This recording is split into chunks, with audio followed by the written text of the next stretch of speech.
Hello, everyone, and welcome to the Wrestling Experience here on the Hardcore Sports Network and all the streams in between. And welcome to another Thursday edition of the Wrestling Experience. Awesome power of nature, hot excitement of freedom. Goes after you get struck by lightning. There's thunder.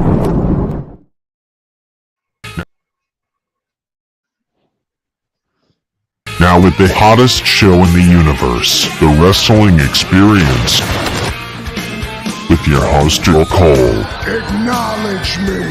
Coming at you with all the dope shit, freshest WWE content, and also the AEW.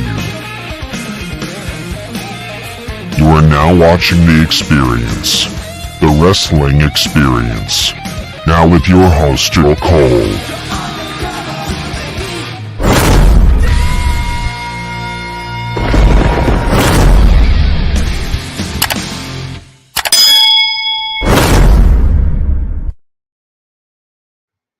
Hello, everyone, and welcome to the Wrestling Experience.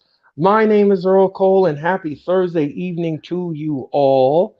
And welcome to the streams. Welcome to all points in between Twitter. If you are watching on the Hardcore Sports Network, their YouTube channel, welcome everyone to the experience. Tonight, ladies and gentlemen, we are going to be discussing AEW Dynamite. AEW Dynamite last night took place in beautiful Lexington, Kentucky at the beautiful Rump Arena. And of course, AEW made their debut in Lexington. We're going to discuss that and so much more. Plus, tonight we are going to preview the Royal Rumble. What are we going to see at the Royal Rumble? What do we want to see at the Royal Rumble? What kind of winners do we think is going to happen at the Rumble? All of this as the road to WrestleMania begins this Saturday night, ladies and gentlemen, in San Antonio, Texas. But before we get to all of that, I need to introduce you to my co-pilot. Ladies and gentlemen, he is my ride or die on every Monday night streams.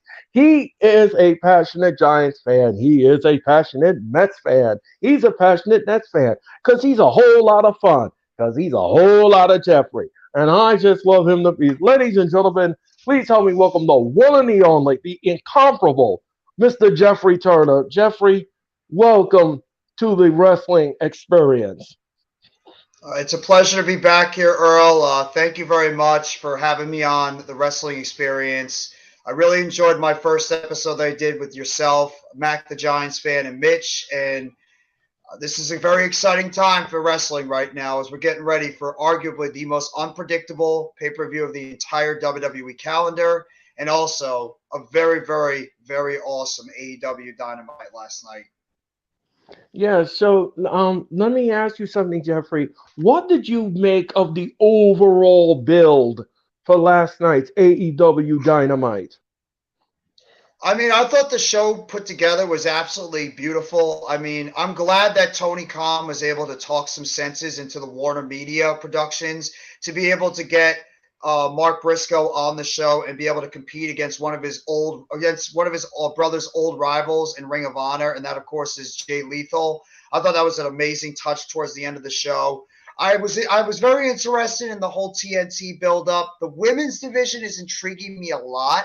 I do like what's going on in the women's division. I have to admit, I am very interested in what direction they're going to go, which seems to be a divided faction going on with, the AEW original women and the WWE, ex-WWE women over there. And, of course, Daniel Bryan continuing to run the gauntlet as he gets ready closer and closer, which we all know what's going to happen, between Bryan Danielson and MJF Iron Man match for Revolution in March. Yeah, and I agree with the entire assessment. I thought last night was very classy. It was a very classy move by Warner Media and AEW to make that agreement. To punish somebody, to vilify somebody for their past mistakes, I thought was ridiculous. And it was also baseless, to be honest with you. Yes, people make mistakes in life, but you don't have to keep vilifying them with it, or you don't need to keep punishing them with it. That happened in the Mhm. past. Let's move on. Let's not get stuck in the past, because I'll tell you something, ladies and gentlemen. People who dredge up the past, who think about the past, will always be stuck in the past. You gotta Mhm. move on. You gotta move on. People make mistakes. We're not perfect, ladies and gentlemen. We're not robots. We will say things that may not be agreeable to you, but that's something that happens. That's something that happens. And I'm not going to expound upon what he said on Twitter and everything like that. It's just not. I'm going to respect his family, and I'm going to respect his legacy, and I'm going to respect what he brought to the table as a wrestler. And that's all I have to say about that. You said it Um, perfectly. yes. Anyway, ladies and gentlemen, let's talk about this first match for a second. Ruby Riot took on Tony Storm. Ruby The Soho. match, Ruby Soho, excuse me. Thank you very much, Jeffrey. These days when she was part of the Riot Squad. Thank you, Jeffrey, for that correction. You're welcome. Ruby Soho, took on Tony Storm. What did you Mm. make of the match, Jeffrey? What did you make of it? Hard hitting, good women's action. It was actually originally supposed to be a triple threat match, but they pulled Britt Baker out of the match originally because she had an undisclosed injury. But as we saw towards the end of the match, when she came out onto the ramp to distract uh, Tony Storm, and Ruby Soho was able to hit the destination unknown, that there's something going on with what we just talked about earlier between the AEW original women and the AEW the ex WWE women that have moved over to AEW. But I thought overall it was a very good match. Tony Storm is tremendous. I mean, I thought she got a little bit shortchanged when she was the women's champion at the time. Ruby Soho is very good in her craft. I like to see her get a little bit more of a better run than she had originally before she got injured in that match at All Out. So I like what she's doing right now. At the same time, I'm just curious right now what direction are they going with Britt Baker, Jamie Hayter, Tony Storm, Saraya, Hikaru Shida. That's what's got my interest is what Right. direction are they going with all these women? Are we going to get some type of match? And are we going to get a certain boss coming to around in March for Revolution? But the match itself, I thought it was very good.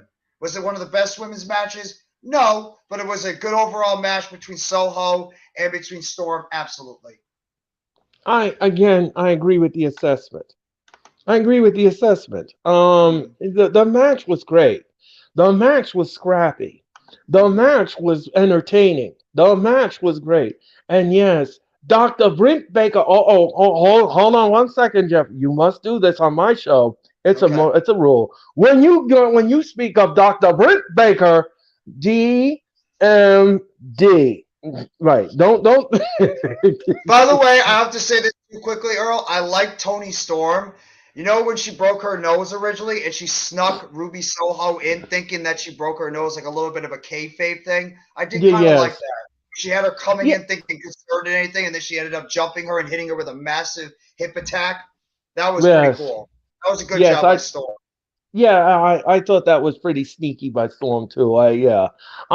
I do agree with that assessment. Yes. That's going to be a Um. T-shirt, by the way. Yeah. Going to be a T-shirt. Be on the lookout, everyone. When this man eventually gets to that point, it's going to become a T-shirt in the future. So just be ready. I agree with that. Yes, but the match was anyway. The match was great. The match was Mm, fantastic. I had no issues with this match whatsoever. Tony Storm is great. mm-hmm. Ruby Soho is great. They had great chemistry in the ring, great nuance in the match. So hats off to the both ladies. They brought it. Mm-hmm. And yes, Absolutely. like you said, Jeffrey, brilliantly, like you said. The match wasn't a classic. I wouldn't say that, but it was okay for what it was. It Mm-hmm. was okay, and I enjoyed it. Um, Well, now let's Earl, talk. Just curious, what do Yes. you think is the direction they're going with the women on AEW? Like, what do you think is the type of plan they're going towards? Well, that's a great question. That is a great question because last week when I had my show with DJ Storms, we were talking about this. Um the match that was presented last week with the oh, what was her name? I'm trying to think of her name, and her name just is Willow Nightingale. Willow Mm-hmm. Nightingale had a match last week, and she got the stew beaten out of her. Mm-hmm. Okay, so now I want to what I'm curious to know about, and what I want to know about is what is the situation with Okada Rashida? Is she turning heel? That's number one question. Who is the number one contender for the women's title? That's Mm-hmm. another question. Then you have other directions that this needs to go. So I'm not sure which direction they want to go with everything here that's on the women's division plate. We need to have the answers about the Carter Ashita. We need to know about the answers about who's gonna go after the women's title. Who's gonna go after the TBS championship? I mean, there's just so much intrigue Is Britt Baker into. turning babyface? Yes, and is Mm-hmm. Brett Baker turning? Yeah, again, you spoke about her. It is Dr. Britt Baker, DMD, right? MD, right? Um, yeah. So yeah, that's another question. Is she turning face? Is she turning? To be honest, to be perfectly honest with you, ladies and gentlemen, I prefer Dr. Britt Baker as a heel. I love her as a heel. Me too. I just don't think a baby face would fit that. No. I don't know if that. I don't think babyface fits her. You Mm-hmm. know, there are a lot of things that fit people, and then there are a lot of things that don't fit people, and she's one of them. Mm-hmm. I don't think, in my infinite wisdom, that I don't think she would be good as a face. I just don't. I just can't see it. I just can't picture it. Maybe somebody else can picture it, but I don't picture it. Well, she I can't started picture it. originally. Remember, she originally started out in AEW as a babyface, like a cookie cutter babyface, when she was first introduced in that the women's battle royal when AEW first had its induction around all out time, and it really didn't go anywhere. And it was really when she had that heel turn, I believe, when I think it was Sheeta that broke her nose originally that first time when she had the nose dripping down her face, and then she really started turning that heel turn, and that's how the DMD thing started. So Hmm. we don't know how good she could be as a babyface on reality because nobody really knew who she was when she first started all the way back in 2019. She was a raw prospect. Now, it could be a different story, but I could easily see her turn. I could see them turning her babyface if they have Saraya, Tony Storm, Athena as a heel right now. Maybe you turn Soho a heel, and maybe like all the ex WWE women end up turning heel, and you have Sheeta as a babyface, Britt Baker as a babyface, Hayter, who I think would be a very good babyface, Statlander if she comes back, Thunder Rosa's on her way back.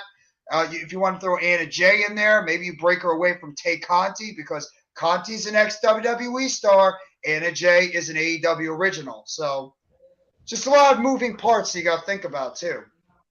Yeah, and again, like I said before, and I'll say it again, like you brilliantly put it. There are a lot of moving parts here, but we're just gonna have to sit back and really see and really sink our teeth into all of these different parts of the women's Mm-hmm. division, and where the storyline is traveling to, and what Mm-hmm. road is gonna travel on. Absolutely. And who fits where, and what's gonna go down in what rabbit hole. Mm-hmm. So further AM, hello, how are you? What's up, further? Lady Kenzie, hello, how are you? And Mac the Giants fan, how are you guys tonight? Great. Thank you for joining us here on the Wrestling Experience. Please hit the like button on all our channels. We greatly appreciate it. Mm-hmm. Thank you, Um, guys. Now let's talk about this. Brian Danielson took on Brian Cage. The match was great. The match was grounded. Let me ask you something, Jeffrey. Does Prince Nana remind you of the Grand Wizard?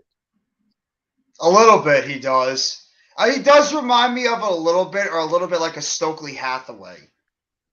He kind of reminds me a little bit of like a Stokely Hathaway in a way, like the way he's a manager for like Hmm.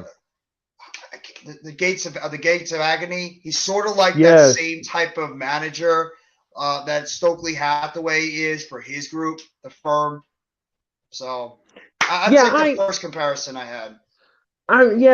because when I look at Prince Nana and the way the outfits and stuff, you remember the Grand Wizard. You remember how the Grand Wizard used to dress? Mm-hmm. Yeah, now, if you all don't know who the Grand Wizard is, you need to go Google it. Google it, Mm-hmm. and you'll find out what the because I grew up on that era. That Mm-hmm. that's why I brought up the comparison. Because the way he's dressed, all he needs is those glasses the Grand Wizard used to wear. Because the Grand Wizard, he always interfered in matches. He was All the time. always dirty.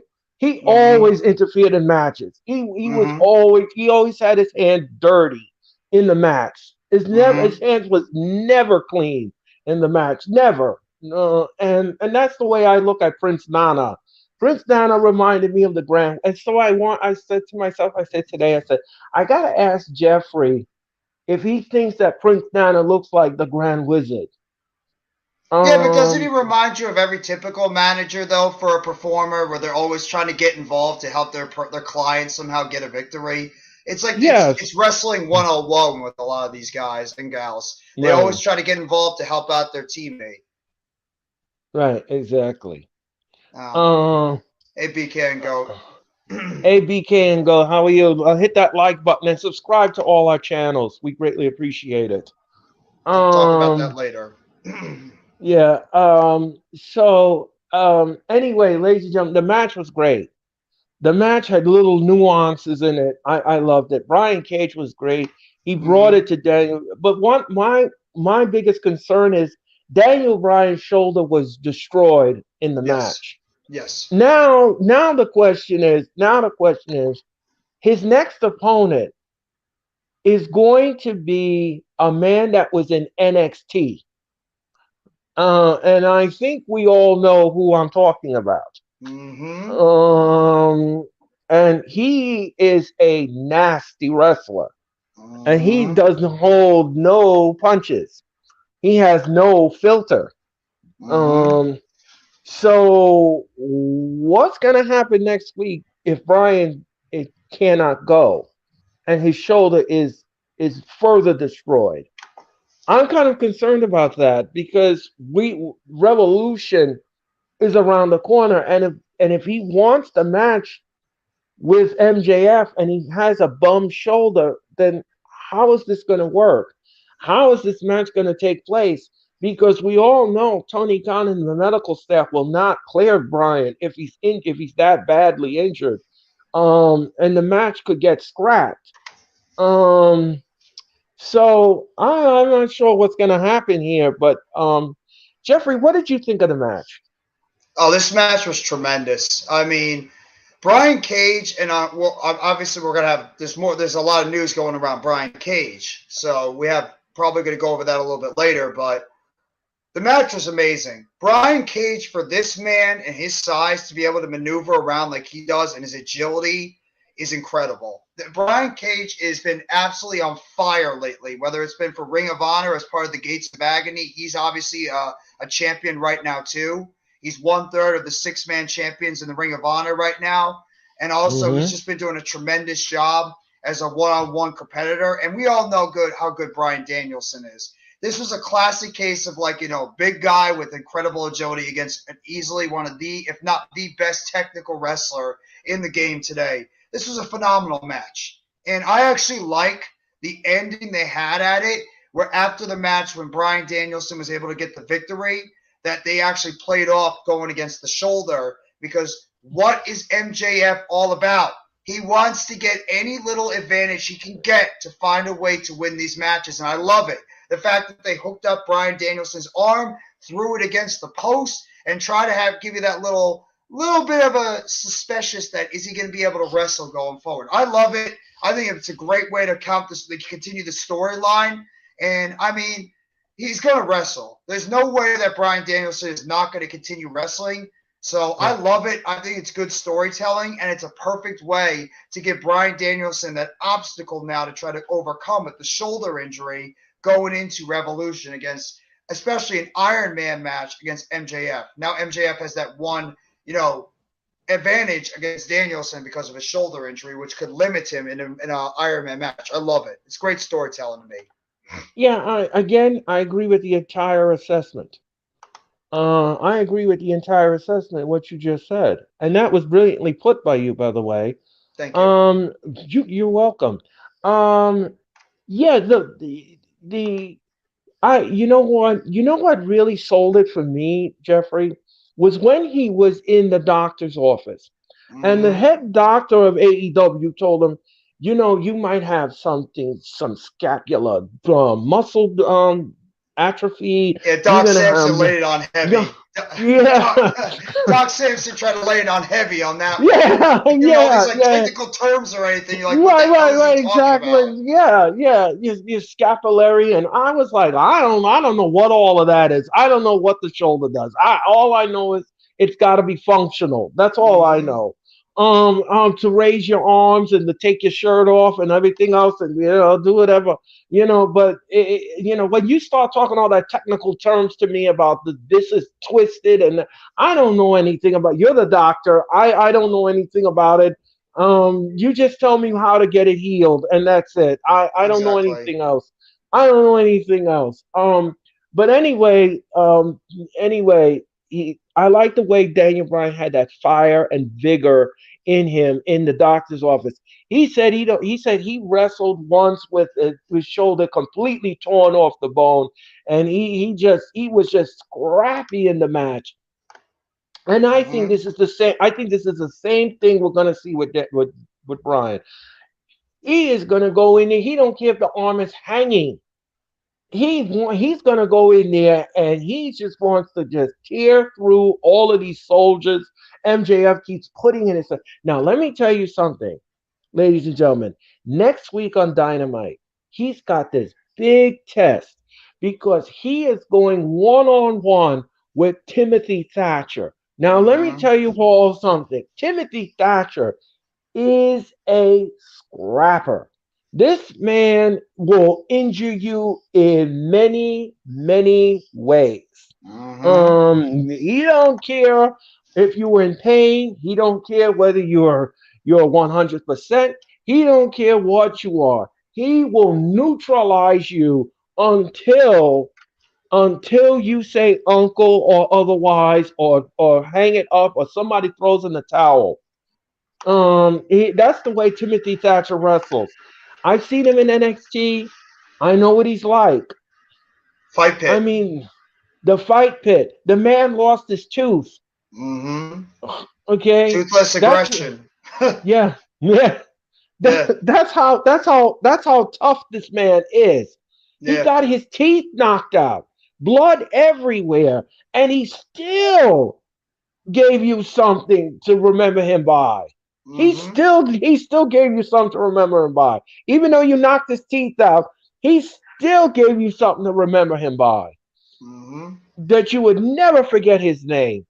And I think Bryan is going to be in trouble here, because if that shoulder is not 100%, and Timothy Thatcher knows that, I don't know, man. I don't know. But anyway, like Jeffrey said, and I agree with him wholeheartedly, this feud is gold. 24 karat gold. And I love it.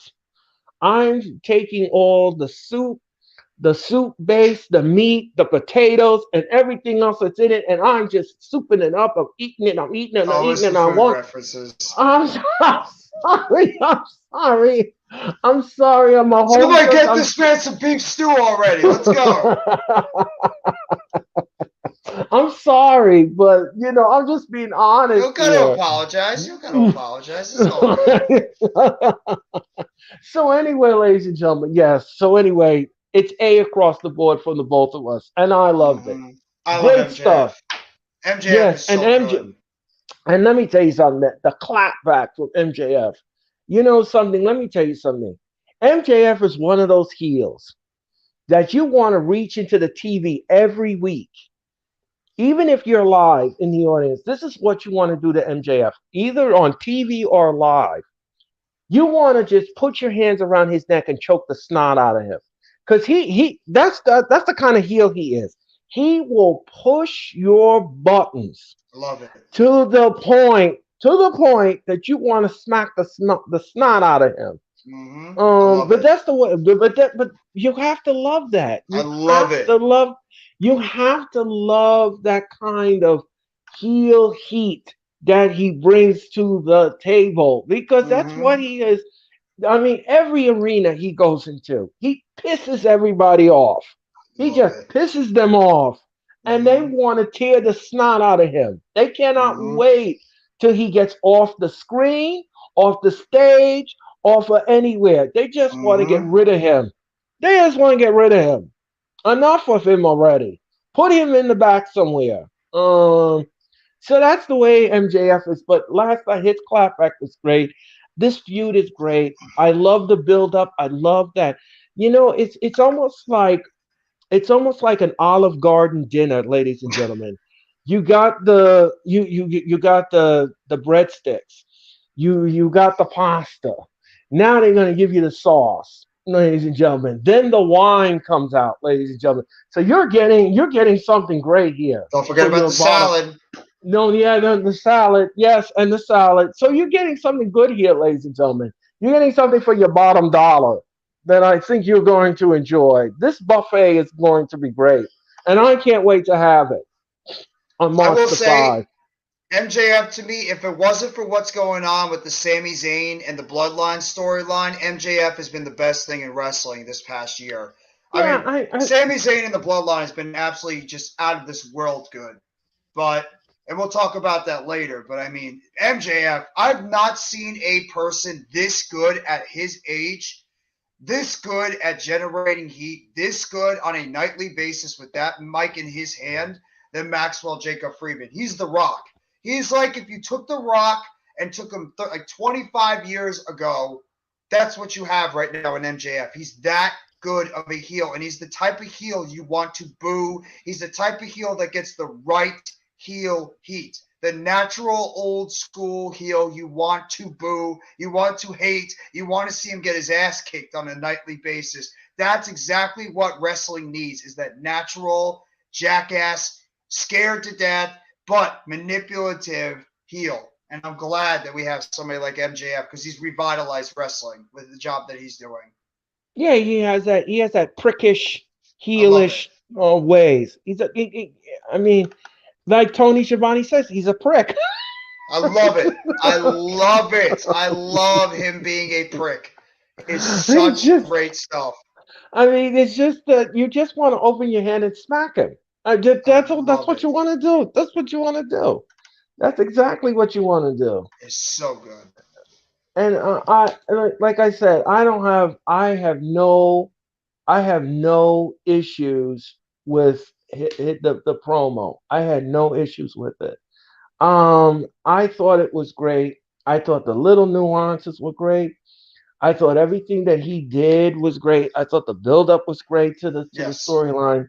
And Yes. everything else that's in this feud, ladies and gentlemen, it's must see, because you really don't know what you're going to get behind the next feud.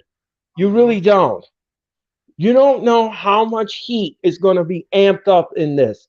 It's like the burners of the stove getting turned up. Like 1 minute it's up, then it's down, then it's up, then it's down. So you really don't know what you're going to get here. But I love it. And I'm an investor in it. 1000%. You got me invested in this feud. And I Yes. can't wait. I can't wait for the powder keg on March the 5th. Can't Yes. wait. Match is going to be Oh, tremendous. yes. Jungle Hook took on all ego Ethan Page and Matt Hardy. Matt Hardy came out to his song last night. Great stuff. Great stuff. I love some ego page. I don't like the mic work that he's doing. It's kind of like it's annoying already. I wish I would get rid of it. To be perfectly honest with you. Mm-hmm. But anyway, the match was good. I Mm-hmm. liked it.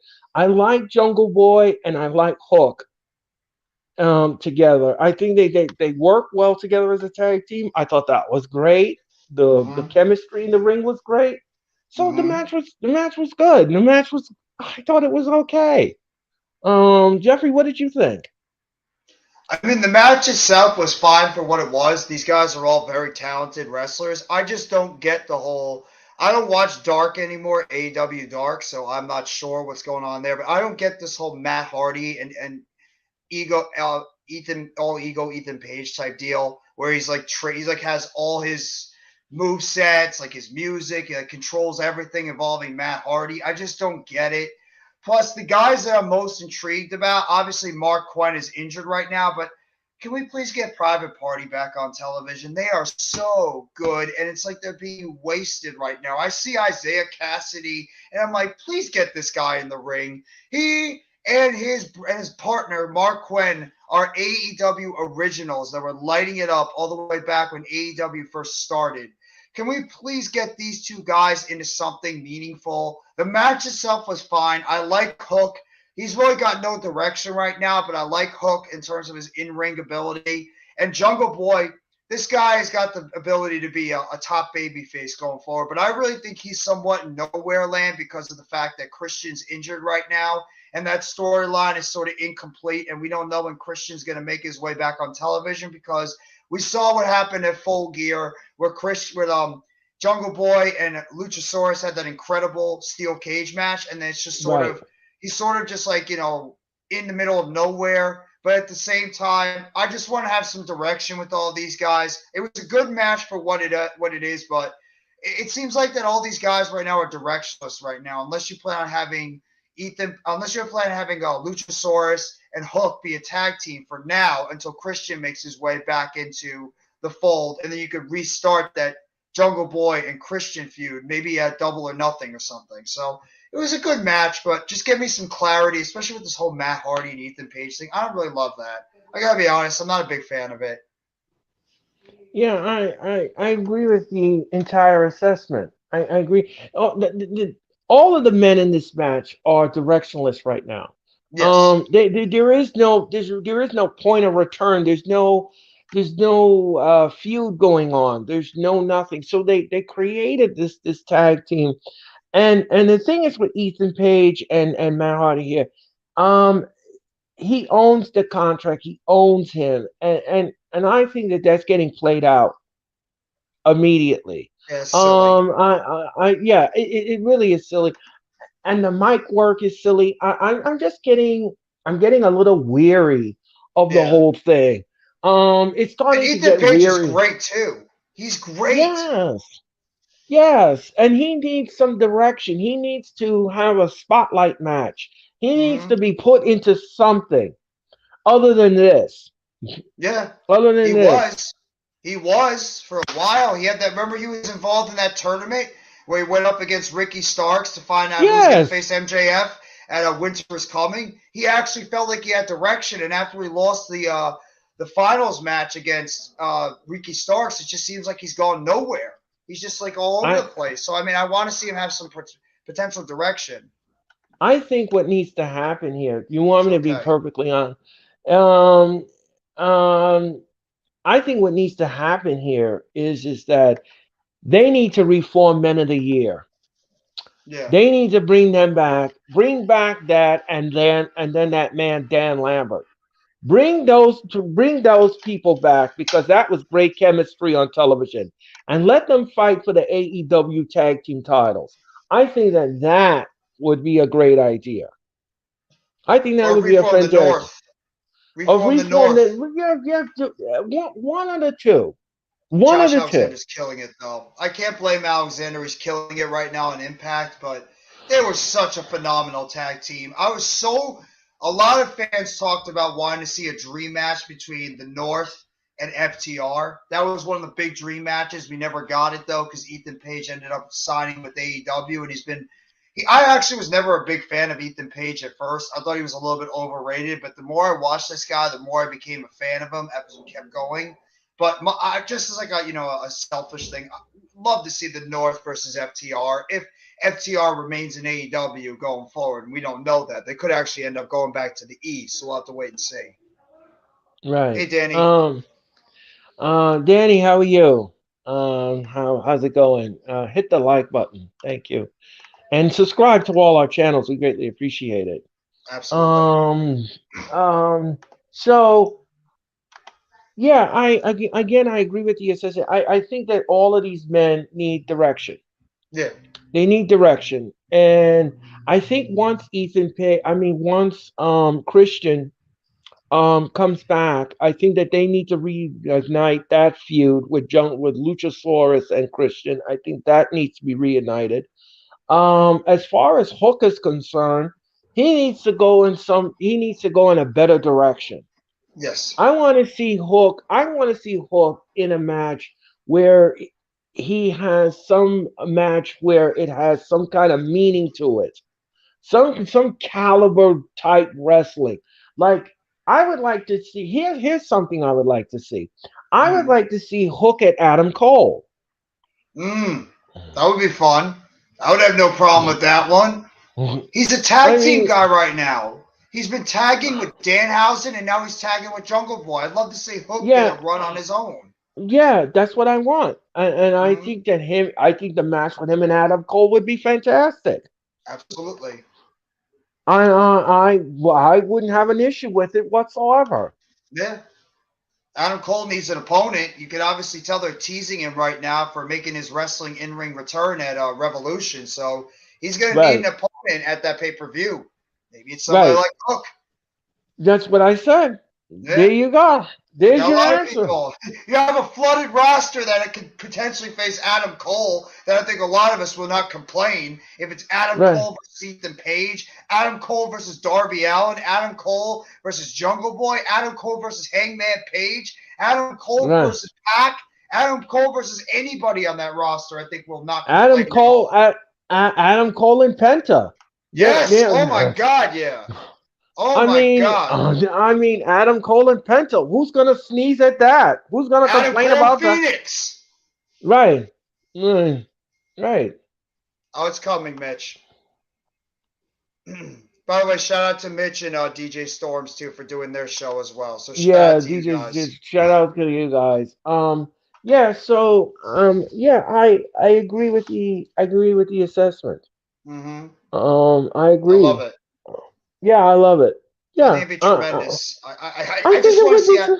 I just want to see Adam Cole back in the ring. It just feels so long since the last time we saw him wrestle. Yeah, well, he said he was on that cusp of retirement because he thought that he wasn't going to do it anymore because he said, when he was training to come back, he kept missing the steps to get into the ring, and that's not a good thing. That's not a good thing. And you can't be awkward in the ring either because you're going to injure yourself. You're going to injure the referee. You're going to injure the opponent. I mean, you can't wrestle like that. Multiple concussion issues. He had multiple concussion issues in a very short span, so he just had those lasting effects from a concussion. So I can't blame him for feeling the way he does. It's sort of remember like what Daniel Bryan had back in WWE when he had to miss 3 years of in-ring time because of concussion issues until he eventually made his return. So yeah, I mean those concussions are not fun. No, they're not good. I mean, you can't even get on a plane. No, you can't because you can't even get on a plane. You can't tie your shoe. You can't get up out of the bed. You can't. There's just things that you just normally could do, but you can't because of this concussion. And he suffered the worst kind of concussion at the last pay-per-view. The Forbidden Door. And you can tell he was concussed. I knew he was concussed. I mean, the guy didn't. Yeah, I mean, Adam Cole, ladies and gentlemen, when he got that concussion at the Forbidden Door, that man did not know whether he was in Chicago, New York, Connecticut, or wherever. No, He just did not know where he was. no. Okay, and they had to hurry him to the back. Hmm. It was bad. It was Yeah. really bad. And I saw the footage, and I said, no, he's concussed, and he's Hmm. concussed bad. Hmm. And they need to remove him from the match. And they did. Um, but again, like I said before, and I'll say it again. Yeah, Adam. I mean, hey, I mean, hook at Adam Cole. I mean, take my money, please. Yes. Him and Penta, take my money, please. Any one of those people would be great. I'm Adam not. I Cole, wouldn't. Phoenix.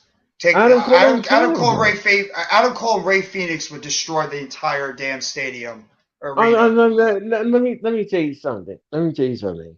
If you had Adam Cole take on Ray Phoenix Mm, at Revolution, don't mm. book any more matches. Only one match should be on the card, and that's it. And That give him match. 15, 20 minutes to just Yeah, go in and there. that's it. That's it. Yeah. Just run the pay per view 15 minutes or 20 minutes, and you sold me wholeheartedly, and that'll do it. Absolutely. Uh, that'll do it for me. But it makes sense too, Earl. You have so many people on that roster that need some type of direction. You have Adam Cole, who's pretty much said, "I'm getting ready for a match." He's pretty much, training for a Revolution.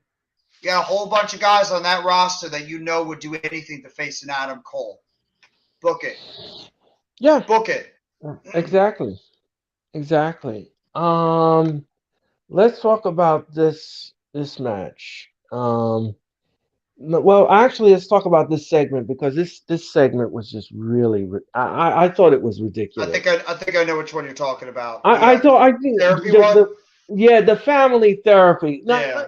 I thought that this segment was But it was ridiculous. alright. It was humorous. No, it was humorous. Yes, it was humorous. Was it Yeah. entertaining? Yes, but I just found it to be ridiculous. I mean, Hmm. because um, the gun club said that they're jealous of them, and then the acclaim says that they're jealous of them.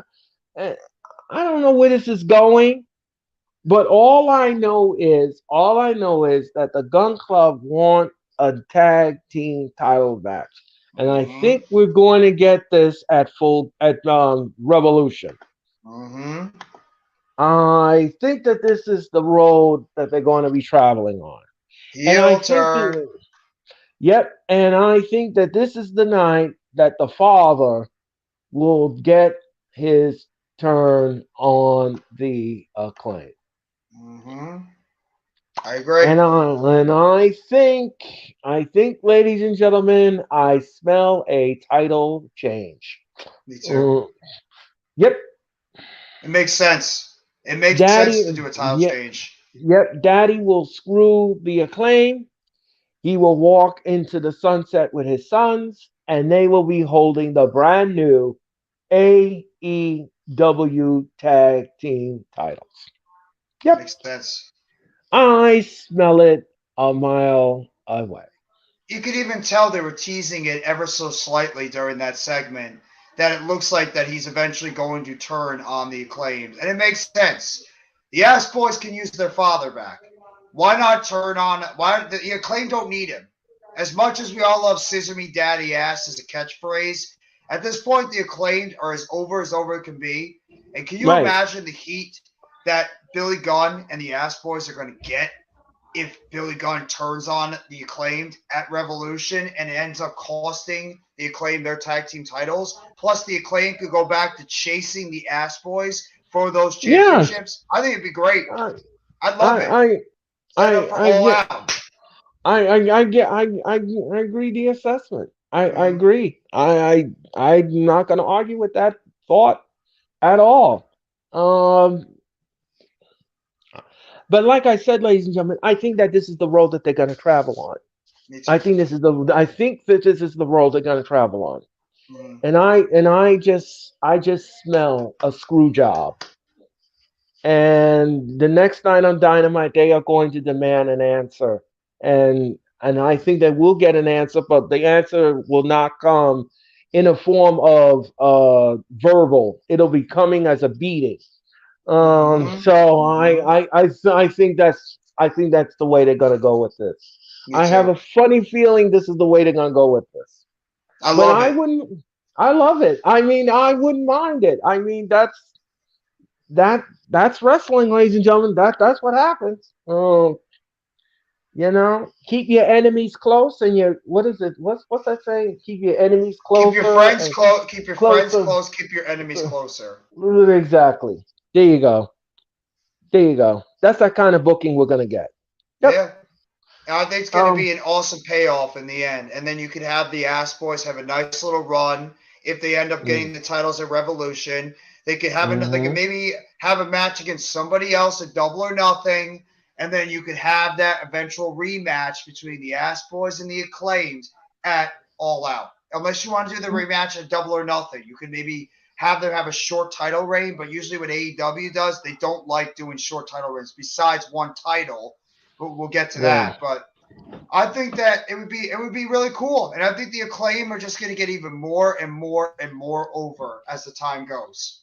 So I would not mind this at all, and I think that putting Billy Gunn back with his sons is just going to be it's just going to get the heel heat even more nuclear with the Ass Right. Boys and make them feel like more of a threat in that tag team division overall. I agree. I wholeheartedly agree with the assessment. Again, that was brilliantly done by you. I T-shirt, agree. T-shirt. um. Yeah. So that was that. Um. Darby Allen took on Buddy Matthews for the TNT Championship. The match was great. Let me Hmm. explain. Let me explain something to you. Darby Allen wrestled in Japan, Yes, he and did. he had to take a red eye. Listen to this. Listen to this. He had to take a red eye flight Hmm. from Japan. From Japan. His plane was delayed, ladies and gentlemen. His plane was delayed in London, England. Darby Allen just made it into Lexington, Kentucky. Hmm. Okay, and he was banged up from the match the night before. Hmm. So he got into this match with Buddy Matthews, and I had thought at this point in time, I says, now this kid is going to cough up this title, but that's not what happened. That's not what happened. He did retain the title, but I'm telling you something. Darby Allen, he is just hanging on by a thread. This kid gets whipped from pillar to post. He gets the stew beat out of him, and Hmm. he still comes back for more, and he still gives you something to remember him by. Hmm. Beef stew, chicken stew, duck stew, Yeah, lamb yeah, stew, any kind of stew, yeah, vegetable yeah, stew. yes, He's yes. tough. Yeah, he's tough. Well, I hope He's it's going he, to do for him in the future. He looks like, I mean, the kid is going to be a mess when he gets older because he's not a yeah, big yeah, kid. He's not yeah. big. No, he's not. And the thing is that I mean, his back must be destroyed. Oh, yeah. His back must be destroyed. I mean, there is no chiropractor in this world that could adjust that. Mm. I mean, He his gets back is this. ragdolled. That's what I'm talking about. Yeah. This kid gets put through tables. He Yeah. gets he gets power bombed on the stage. He Yeah. gets power bombed on the ramp. I mean, he gets power Throwing bombed down even on the steps. throwing down steps. This kid gets even power bombed, ladies and gentlemen, at the hardest part of the ring, which is the Mm. edge, Hmm. which is full of metal. There is no board there. This is full of metal. Do you And remember this the kid, Cracker Barrel match? Remember the Cracker Barrel yes, match in 2019 when he did with the coffin drop and his back yeah, looks like his whole entire body just folded in half, and he tried to do yes, yeah, the coffin drop and he hit his back on yeah, the steps. yes, yes, He's out of his mind. yes. A normal person, a normal person, as Jeffrey just brilliantly described, a normal person would have done that move and they would have been in a wheelchair. Mm. They would have been done. Their career is over. Yeah. Because once you break I'm telling you something, folks.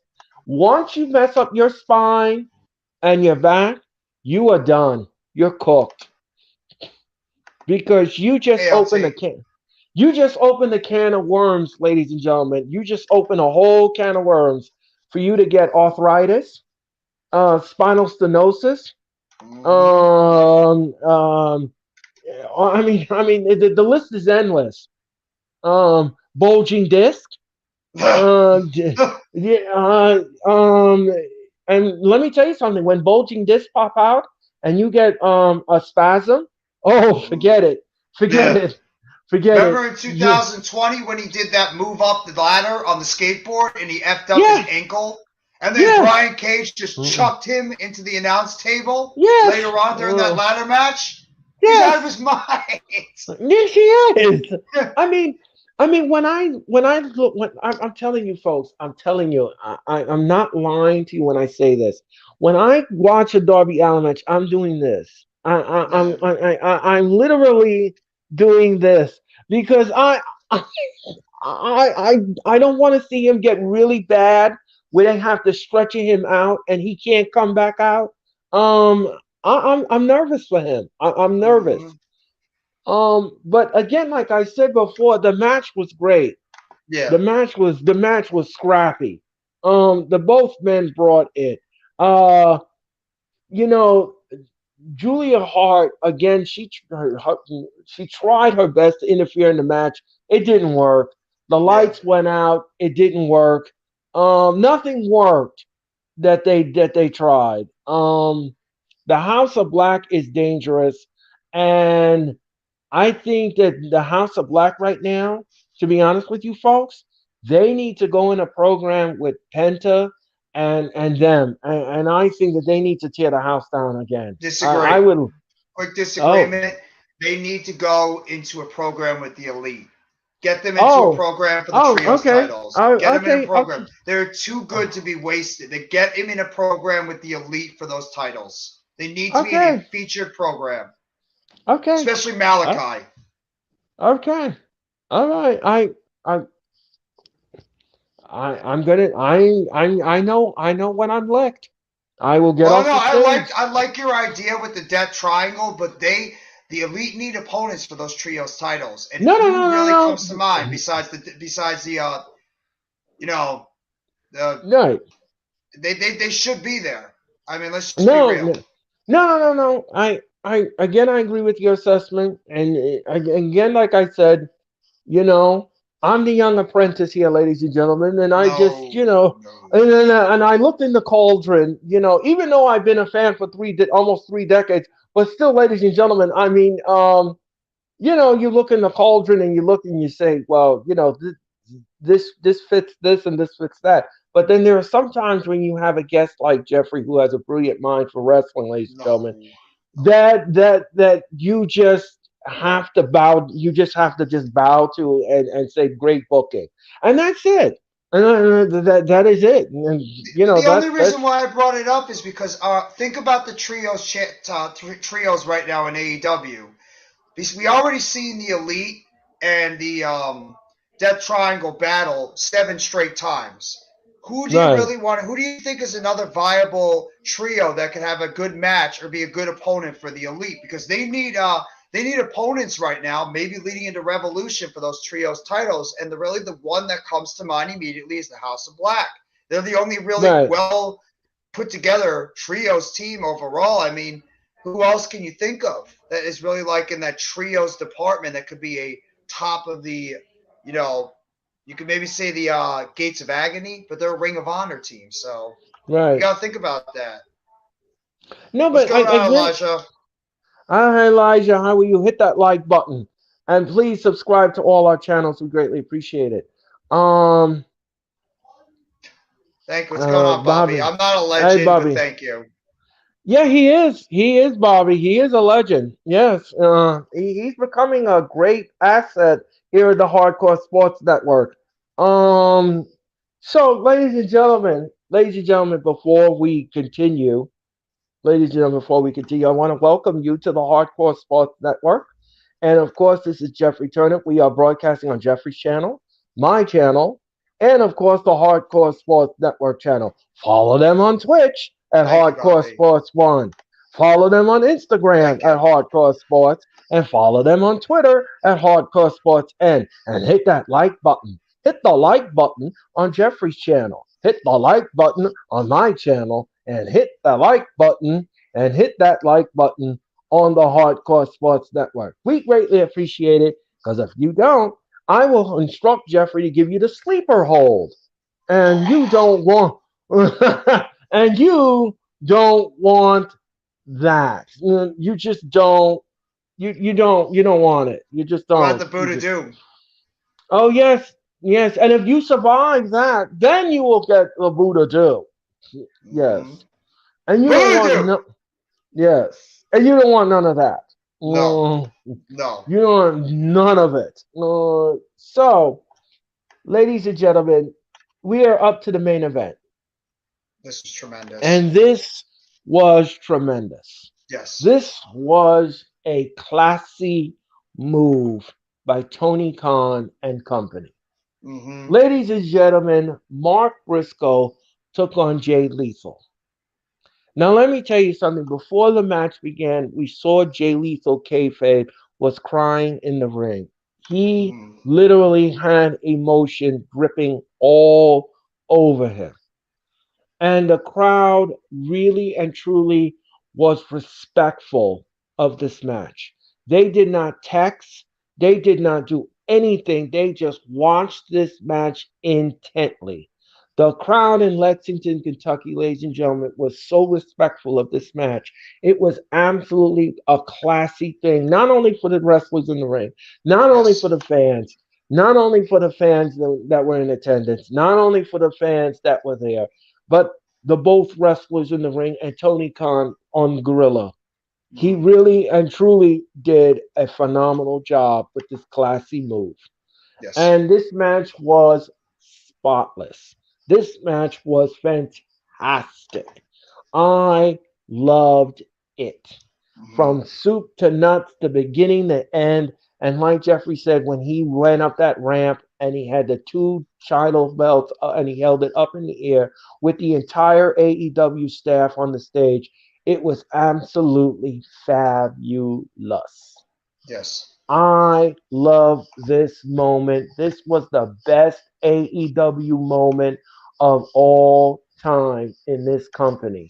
And Mm-hmm. I will never forget this moment as a wrestling fan, as a fandom of AEW. I will never forget this moment as long as I live. It felt like I was there in the Rupp Arena myself. And this was great. This was fantastic. Jeffrey, what did you think? I mean, it's like we talked about earlier in the show. This was all something that should have happened last week, but we understand with the issues going on with Warner Media about some comments made by Jay Briscoe 13 years ago, which at this point, it's 13 years ago. People live, they learn, and you should allow people to be able to make mistakes and then be able to grow from them. And it's just a shame we never had the Briscoe brothers on AEW television when they should have been a while ago. But it just showed. I just want to talk about Jay Briscoe real quickly. I mean, I didn't watch a whole lot of Ring of Honor stuff. I have to admit, I was not a big Ring of Honor person for many years, but I have seen some Ring of Honor matches involving the Briscoe brothers, especially the one where they had the dog collar match against FTR, which is going to go down as one of the best matches, not only of this past year, but in wrestling overall. And this guy was a completely different person in real life compared to what he was shown as a character on television with his younger brother, Mark. I mean, Jay Briscoe was an incredible father. He was a great family man. He loved his daughters. He was very close with them overall. He was just there always for his daughters whenever they needed him when it comes to, like, their cheerleading classes, family time. He was there for his wife, his son, his other daughter. So, I mean, the guy was an incredible family man overall. And I'm going to give a shout out to Tony Khan. Tony Khan, we all talk about his inconsistent booking at times. We talk about him maybe not doing a good job, like not featuring this person enough. not having enough talent on a certain show, especially high quality talent, signing too many people. But when it comes to stuff like this and just doing the flat out right thing, Tony Khan is the best in wrestling right now. He's really is the best. He knows how to do these types of moments like he did a couple of years ago when it came to the unfortunate passing of Brody Lee. He actually had the phenomenal tribute to Brody Lee at the end of 2020. So, I mean, he's done when it comes to these types of moments, and it's just a damn shame we've already had to deal with this twice in literally the past 2-3 years. Tony Khan has stepped to the plate, and I give him a lot of credit for being able to convince Warner Media to get Mark Briscoe on television. And what a touching moment for Mark Briscoe to be able to get on television and wrestle against his brother's old longtime rival, Jay Lethal, to put on a phenomenal match, and then have Mark Briscoe celebrating the life and legacy of his brother out there, and just being able to hold up those two championships at the end of the show and just have a nice touching tribute to his older brother on his 39th birthday. It would have been last night. Just on that whole moment was just beautiful. And at the same time, I don't know how you feel about it and I don't know how the chat feels about it, but I think they need to retire those titles and just start get a brand new set of titles. And whenever the next Ring of Honor pay-per-view is, start doing that. But it was beautiful. And I love that the proceeds of everything, all the money that they've been making to try to have this fun going on for Jay Briscoe, all the proceeds are going to go to the family. So it's a beautiful moment. Shout out to Tony Khan. Shout out to AEW. And I mean, it just makes the whole entire wrestling community come together, as we know the tribalistic things with AEW hardcore fans and WWE hardcore fans. But when you have something like this happen, you just get everybody together and realize what's most important in the realm of wrestling, and it's the realm of life, friends, love, family, and everything. It's just a very, very touching moment, and just a really, really nice way to end what was a phenomenal show and give Mark Briscoe that moment, to be able to end the show like they did. So it was a beautiful thing. Yeah, again, like I said, Jeffrey, that was brilliantly said by you. I mean, I loved the moment. Mm. I love the moment. I mean, I stood back. I didn't say one word.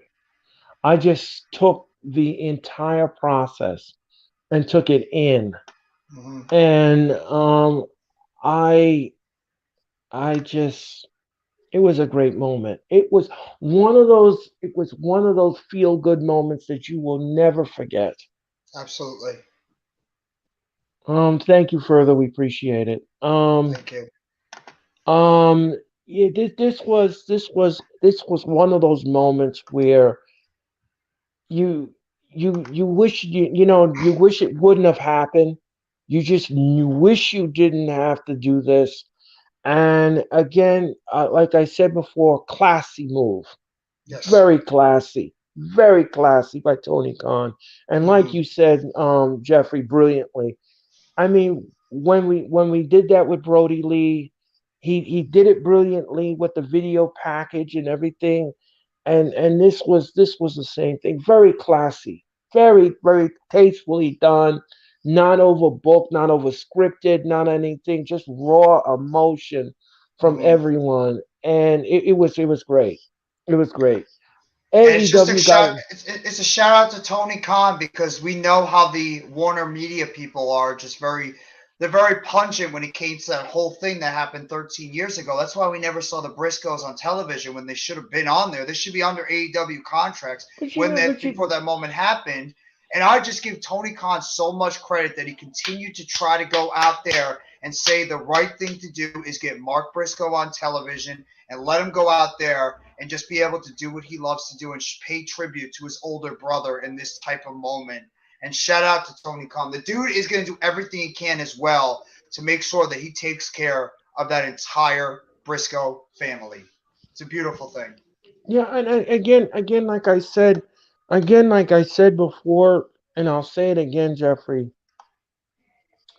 What happened 13 years ago needs to be put in the past. I agree. And let's put that to bed. Let's stop nillifying people for their past. we're all not perfect. Yeah. We all say things that we don't mean or we regret to say, but okay, we said it. But you don't have to keep beating us with a wet noodle with it. Hmm. It's not worth it. It's just not something we need to rehash. I agree with you. I agree with And you. it- and this man's legacy needs to be respected, not for what Yes. he said 13 years ago, but what he brought to the table as a wrestler. And that should Hmm. overgloss anything else. And And that's also all the I have impact he to. has, and the impact he had as a family man too. You got to see Yes, it, the inside of what this man was really like outside of his persona in the ring. And exactly. he was a tremendous family man overall. And he loved his family. He loved his daughters. He was very close with his brother. These guys have a tremendous legacy in the wrestling business with Ring of Honor. They spent 20 years with Ring of Honor only. Didn't go to WWE. Didn't go to like the Machine. They did it all in Ring of Honor, and these guys were tremendous, tremendous performers. And it's just a damn shame we never got to see these guys be able to be a tag team and wrestle on AEW television as a whole. And I hope that Mark Well, Briscoe I hope Mark Briscoe gets signed to an AEW contract at least because he deserves it. yeah, If he yeah, he continues to want deserves to it. wrestle, Yeah, that's his call. yeah. That's his decision. Hmm. And whatever he comes up with in the decision, we need to respect it. Absolutely, Uh, and leave it alone at that. I agree with you. Um, yeah, and leave it alone at that because I know there are some fans out there that, oh, well, why is he not wrestling anymore? And listen, that's his decision. That's not our decision to make for him. That's Yeah. his decision, and you got to live with it, whatever his decision is. It's his damn business. He can do whatever the hell he wants. If he Yeah, wants to step away from the ring because he just doesn't feel comfortable, he feels like it's just not the same without his brother there, let him do what he feels like. You're not That's the problem with society today. Is a lot of people try to go out there and put up a narrative that's not necessary. Just let him if a man he decides he doesn't want to go out and wrestle anymore, you respect his decision and you move on. Period. right, You support exactly. his decision. You don't try to put This, out I want to see him back out there. Why isn't he wrestling? No, it's his decision. It's his life. If he wants to go out there and be a singles wrestler, that's his decision. Period. that's You right. don't, he And doesn't this, tell you how to run your life. Don't tell him how to run his. yeah, exactly. And the thing is that you don't know this man's journey. Yeah, Don't tear down something you don't understand. And that's all I have to say about that. that's fine. Thank you, Earl. That was actually really nice put. But I thought the show was tremendous, and that was a beautiful way to end the show overall. I didn't get a chance to see the documentary. I believe they released at 1 a.m. last night. Did you get a chance to see it at all? No, I know, I no, I didn't get to see it. But I tell you something. I'll tell you something.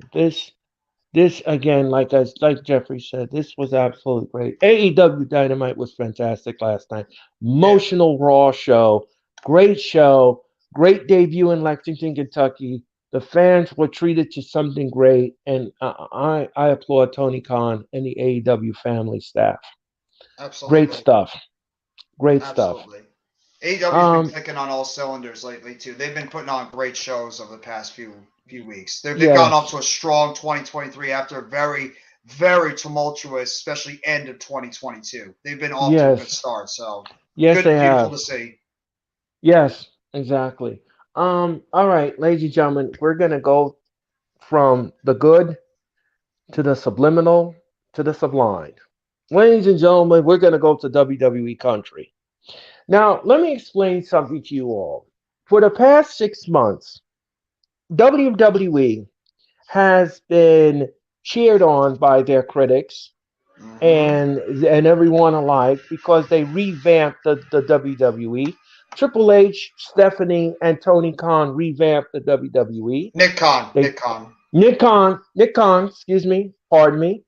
Thank you, Jeffrey, for the correction. Nick You're welcome, buddy. Khan, Nick Khan Stephanie McMahon and Triple H have turned the WWE around. They revamped it. They made the locker room happy. They made the house show numbers go back up to what it's supposed to be. They made their revenue go back up to what it's supposed to be. They made they made shows entertaining. Now, Raw under this regime was going up like this, and it was Mhm. going down like this. So Mhm. it wasn't consistent, but at least it was entertaining. And we got fresh new matches. That was need to be put out in the forefront. Fresh new things were happening in storylines that made you want to watch each and every week because you just didn't know what was going to happen or who was going to return or who was going to pop up or what feud was going to pop off. Mhm. Then all of a sudden, ladies and gentlemen, the balloon in the air came out. Vince McMahon was reinstated as the board of directors. Since then, ladies and gentlemen, Devon Dudley quit. Stephanie quit. Roger Smalls, the live event person for the WWE in the Northeast, quit. The WWE has fired many staffers backstage. So now, ladies and gentlemen, we're going to get chaos.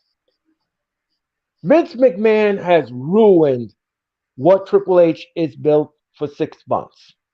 The locker room is nervous. The entire staff of the WWE is nervous. Who Mhm. else is going to get fired behind the scenes? Who else is going to quit?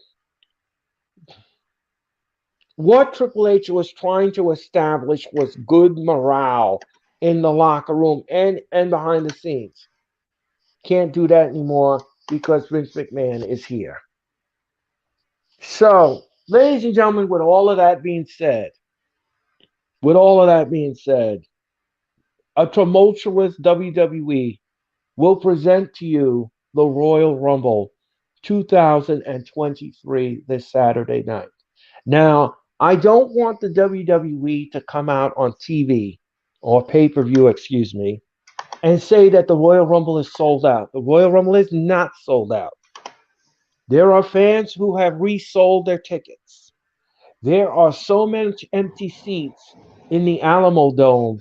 It's not even funny, ladies and gentlemen. So I'm not quite sure what it's going to look like on television, but Mhm. I know the WWE will be doing some kind of trickery and try to do filter, what I call filtering the audience. Make it look like it's sold out. Make it look like it's full. But if you're in the arena live, you know the different story. So anyway, that's what the WWE is going to try to do to you, to trick you. But don't be fooled by what you see on camera and television. I'm quite sure somebody on the internet will be taking a picture of the full arena and showing it on the internet on Twitter. Like somebody did, I believe it was somebody did that in a house show recently, and they showed the footage. It was not good. That photo should have never been published on the internet. But anyway, I digress. Um, so Jeffrey, let's go over this Royal Rumble for a second. By the way, ladies and gentlemen, me, Jeffrey, Lawrence, and Mitch will be all coming to you live this Saturday night on the Hardcore Sports Network as we present the Royal Rumble and the watch along. Now, let me explain something to you all. Somebody asked me this on Twitter, and I'm going to repeat this again. We cannot show you what we're watching when we do these watch alongs, whether it's Raw, whether it's pay per view, whether it's we cannot show you that because Mhm. we would be in deep trouble if we did. But we can describe what we're looking at, Mhm. and that is better than anything because let Mhm. me tell you something. To describe it is really good. So, um, what we're gonna do is the matches are not. It's not huge. The matches are not huge. So, Mhm. um, The matches are not. One of them is big. One of them is a big match. One of them is a big match. Well, okay. Let me explain this. Let me go back. What I mean. What I mean by huge, the matches are not huge. I mean the card list is not long. Oh, It's okay, yeah, about yeah. the card list is about I would say about 7 or 8 matches. About five. And it's only Five five matches. matches. Yeah, 5 matches. And Mitch Kofsky, ladies and You gentlemen, always do uh, that. You just like pop into a stream when we like least yeah, expect it. yeah, yeah. So You always do that. and and he messed up the background. But I anyway, got ladies, it. I got thank it. you, thank you, Mitch. I got it, bro. Anyway, ladies and gentlemen, Mitch But Earl, I Kofsky. just want to get back to that one quote you were talking about when when you were talking about the WWE and the backstage stuff. I will say right now, the talent side has not been affected yet. You have not heard No, anybody get cut. It's just no. the office side is being affected because a Yeah, lot of yeah, people are leaving, but the talent side is still in good shape. yes. We have not seen any releases. We have not No, seen any firings. It sounds no. like right now that Vince is still letting Triple H control the creative, which is a good thing to hear. And that's why I'm personally still excited for Saturday night because Triple H running the creative makes me believe that this is still going to be a tremendous show. And everything you hear being teased is that Triple H has got some gems up his sleeve potentially for this Royal Rumble show. So the office side of things might not look good at the moment. We have Stephanie and these people that have been in the program for a long time jumping off. I have to say, though, right now, the talent side is still out of pretty good shape because this past Monday Night Raw was good. For the most part, it was a good show. It got I 2.3 mil. I have to say that, and So yes, until the Mitch. talent side's still sucking, then I will say we have a problem. But I only care about the talent. I don't care about Right, the office stuff. The talent side, the creative, is still looking to be in good shape because our old buddy Hunter Hearst Helmsley is running the creative side, which makes me right, very happy. and It's and still and go ahead, Mitch. I'm McMahon is sorry. still there. That's what DJ and I were talking about. It's just like we would not be surprised if something happens. Well, Right. if something happened, then that would be like somebody that we don't want to win the Royal Rumbles on Saturday will win the Royal Right. Rumbles instead of the people that should win it. So So that's when we know Vince McMahon is taking over creative. right. So I just want to let everybody know that, and Mitch brought it up too. And yes, congratulations to the WWE for the first time in a very long time. Raw 30 was the highest rated show on the USA Network, and I was very surprised at that. I was shocked at that. But you know what? The inconsistency Raw made it through, and they gave us memorable moments last Monday night. So good. Now, will they continue that from the fallout from the Royal Rumble? No. That's a good question. That is a good question. And we're going to find out this Monday night when me and Jeffrey return from the Wall Watch Along. But other than that, let's go through the matches as we stand right now. For the undisputed WWE Universal Championship, it is Roman Reigns taking on Kevin Owens. Now, for most of you who don't know this, Kevin Owens and Roman Reigns have met in the past. Mm-hmm. They took on each other in a last man standing match.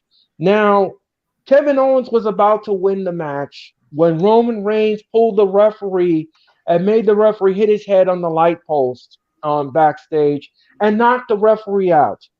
There was a lot of shenanigans that happened that night, and Roman Reigns did win the match. Now, will history repeat itself here Saturday night? Will Roman retain this championship and march forward into the Elimination Chamber, which will be the final stop on the road to WrestleMania? We're going to find out this Saturday night. I'm going to say this right now, based upon what I see, based upon what the WWE wants. Roman Reigns is going to retain this championship. He is going to march forward until WrestleMania. Yep. And I think that that's exactly the road that they want to travel on. I don't see. I mean, Kevin Owens will give him a good fight. They'll give him a good fight, but in the end, it is just going to be too much. The bloodline is probably going to interfere in this match. You're going to have Sequoia there. You're going to have Sami Zayn there. And let me tell you something.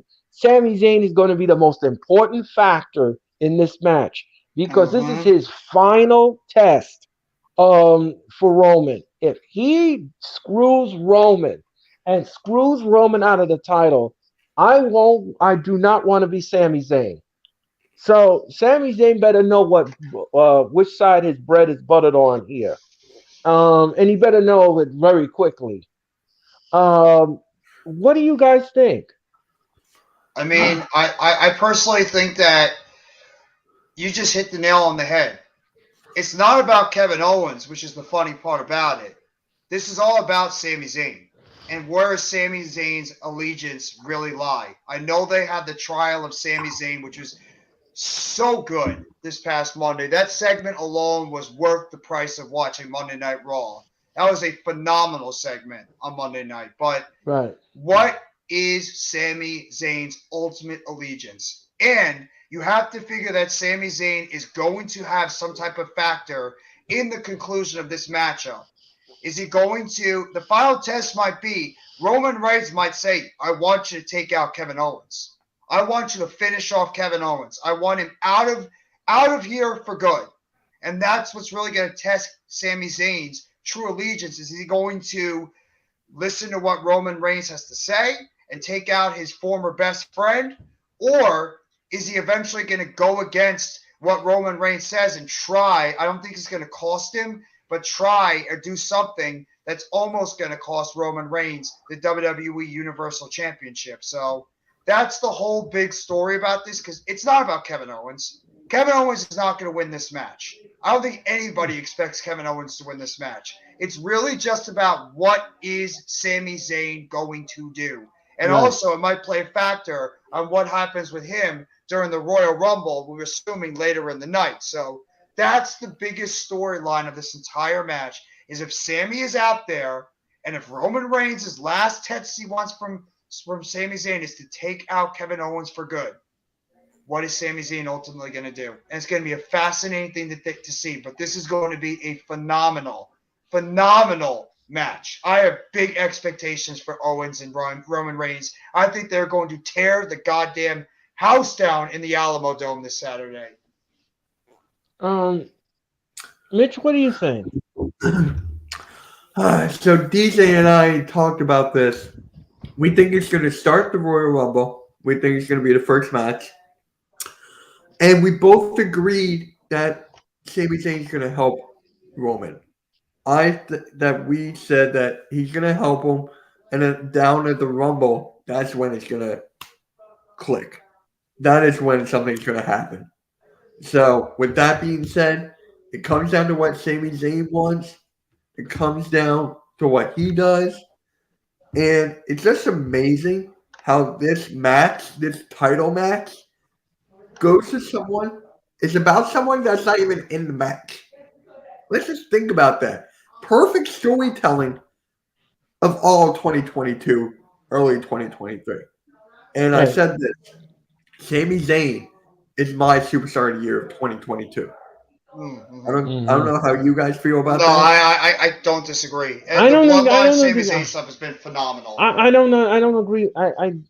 Mitch, I'm not going to argue with that. And not I'm to not. interrupt real quickly, but I'll say that this has so many eerie similarities to Becky Lynch's rise after she had her nose broken by Nia Jax, and then she got Right. inserted into that matchup with Charlotte and Ronda Rousey, as well as Bryan Danielson, Daniel Bryan's rise, when he was originally supposed to be Randy Orton versus Batista at WrestleMania 30, and then Daniel Bryan's rise threw him in that match. Eventually, he beat Triple H at the beginning of the show, and then he ended up beating Orton and Batista in that phenomenal triple threat match. So it has a similar feel to that.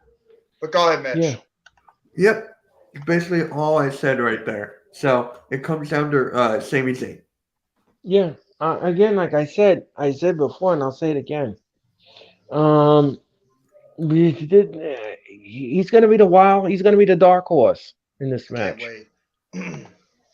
He's going to be the dark horse. Then, like I said before, he has to know where his allegiance lie, and we're going to find out this Saturday night. I'm looking forward to the Royal Rumble, ladies and gentlemen. I grew up on the Royal Rumble.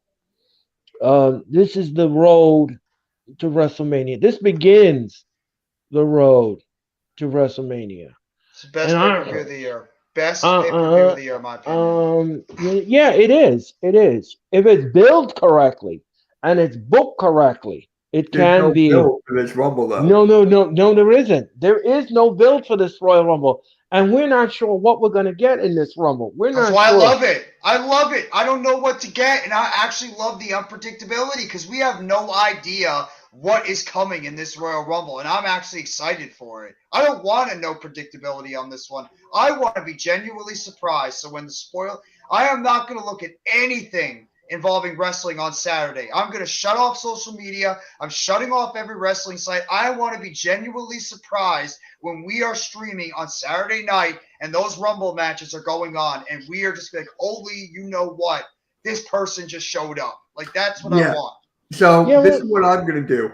I'm going to put do not disturb on my computer, and my phone is going to be in another room. My phone is probably going to be upstairs in my room. Even Twitter, I might even close out that browser.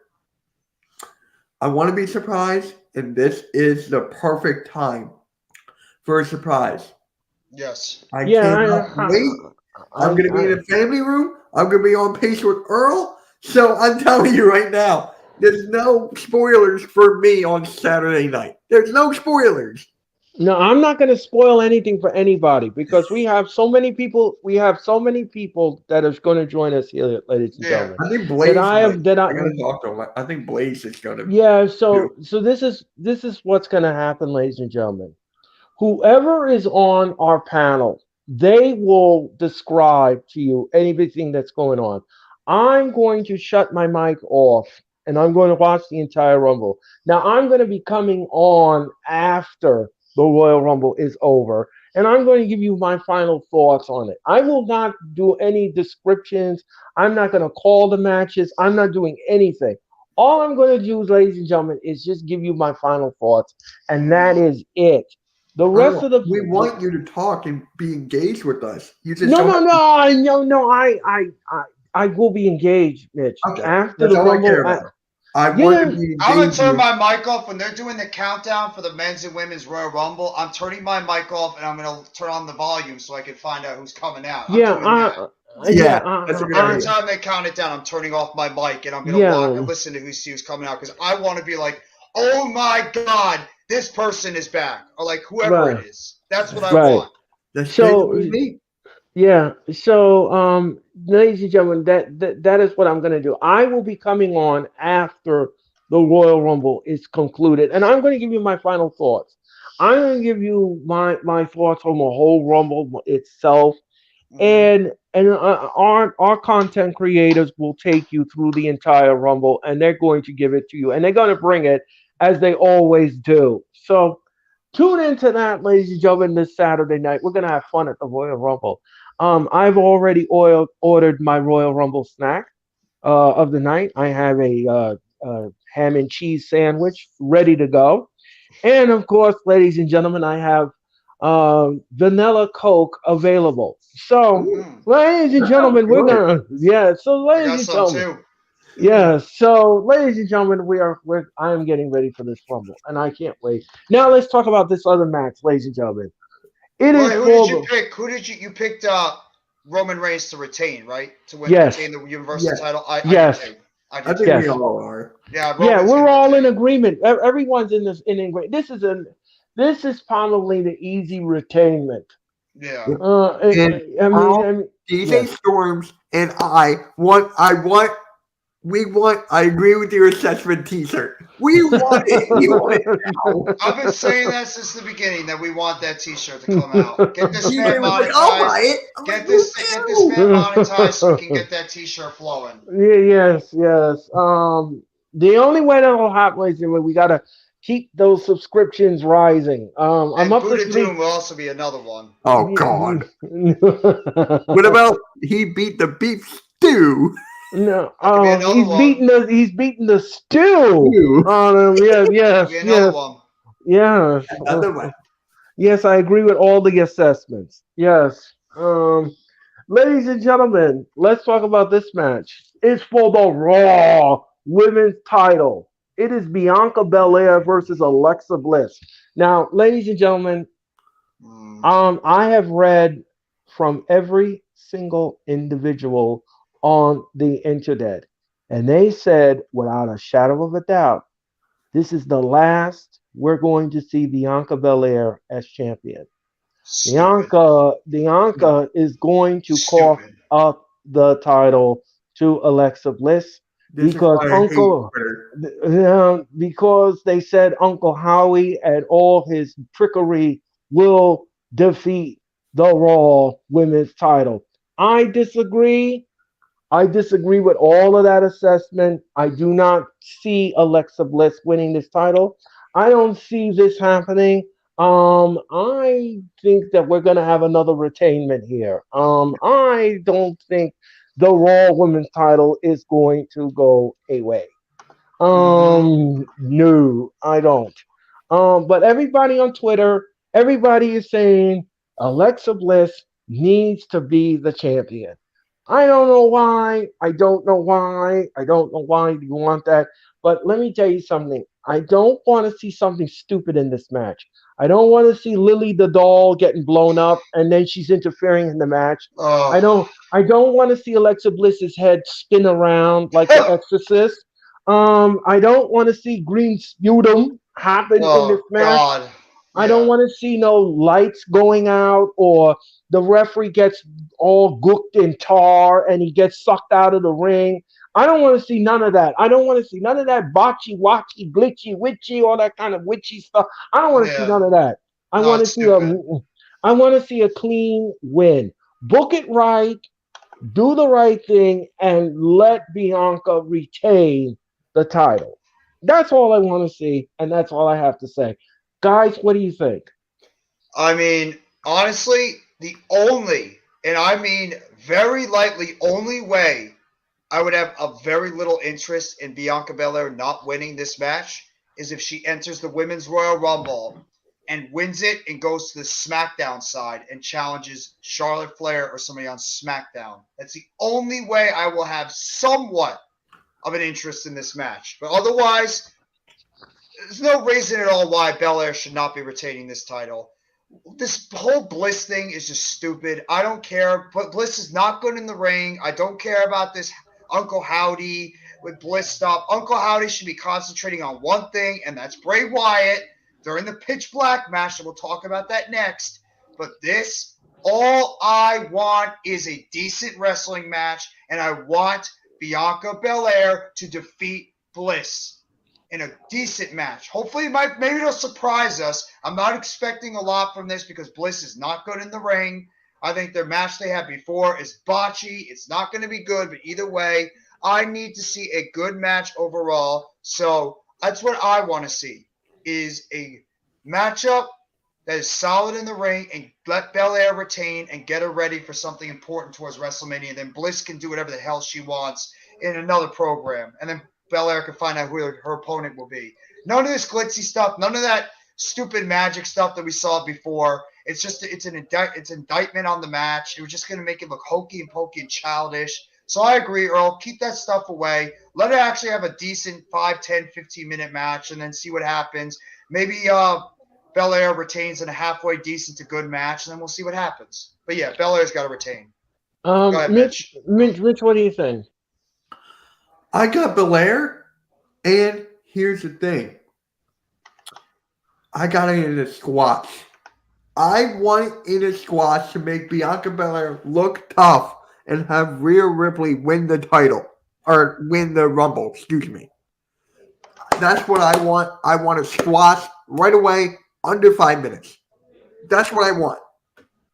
I don't think that can happen though. So wait, so you want Bianca to squash Alexa Bliss under 5 minutes? Yes. Oh, okay. That's what I want. But Because you know the backlash from that would be horrific how? because we've been subjected, Mitch. You have to understand something. We have been subjected to 2 minute matches, and the fans do not like that. So if they squashed her under 5 minutes, it would be the same thing we're getting all over again, and the fans won't. They will crap all over it. You saw what Okay. happened after Raw, right? Where there was a big Twitter trend going on, like the women aren't getting treated fairly because they had two Yeah, but second here's matches the and thing. the cage thing. Here's the thing. I don't know about you guys. Jeff, I know you don't go on Twitter. I know that for a fact. Here and I now and then. don't pay attention to what they say. Neither do I I. don't. Okay. So what I think is that Alexa Bliss sucks. She is terrible. She can't do anything in the ring. What's the point? Because Vince McMahon gets horny. That's the only reason why Alexa Bliss is there. So I want Bianca Belair Not wrong. to crush Alexa Bliss. Okay. I don't think she's getting crushed though. Just being honest, she's not getting crushed. I But I this know. is how I would That's the- book it. And No, that's DJ how we all Cole would book it. I would love to see her get crushed too, but they're probably going to make her look good during the match. They're going to I make her know look that. viable And as a if me and decent you will opponent. probably fall asleep. Right. Maybe they put on a decent match. Maybe Bliss actually goes out there and puts on a pretty solid But- match. You never no, know. I'm not expecting it, but crazier things have happened in wrestling. But, So here's the thing, guys. Here's the thing. Here's the thing. Like I said before, I'll say it again. I don't want no hokey pokey mess in this match. I don't No. want that. I don't No. want that because that was just.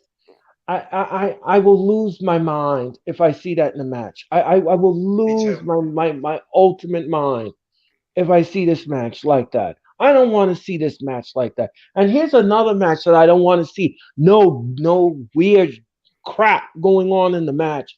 The pitch black match with Bray Wyatt and LA Knight. Now I have no idea. I have no idea, ladies and gentlemen, what a pitch black match is. But from what I understand, they're using special lighting in the Afterwards. they're using a special lighting in this arena. So now I don't know what that means. I have no idea what that means. But you know what? WWE production people are very good at what they do. They are good at what they do. But what kind of a match are we going to get here? I'm going to say Bray Wyatt's going to defeat LA Knight in this match because this is his match. Yeah. This is his match, and I just I don't know I don't know what we're gonna get.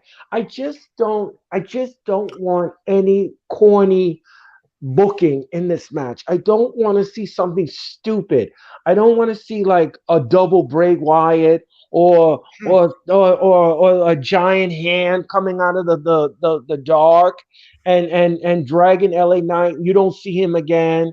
I don't want to see none of that. I don't want to see none of that. I don't want to see none of that. So I don't know. Guys, help me here. What do you think of this match? I don't even know. I don't even know what to expect in this match. Part of me thinks that this might be another iteration of the Firefly Funhouse that happened between Bray Wyatt and John Cena. It could be something similar to that.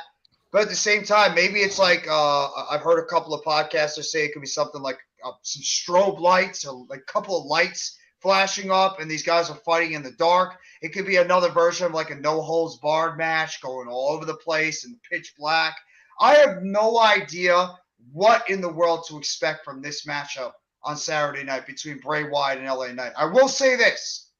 I love Bray Wyatt. I love the work that he's doing. And my God, am I becoming a monster fan of LA Knight. This guy is so freaking good in the ring, on the mic. I love. Let me talk to you. I love what LA Knight is bringing to the table. And I mean, I'm intrigued. I'm not going to just crap all over this and say it's going to be some stupid sponsored Mountain Dew special type of match that's going to be garbage. I'm going to give it a chance, see what they're going to put together. Maybe it's something we have no idea, did not expect, and actually turns out to be a halfway decent match.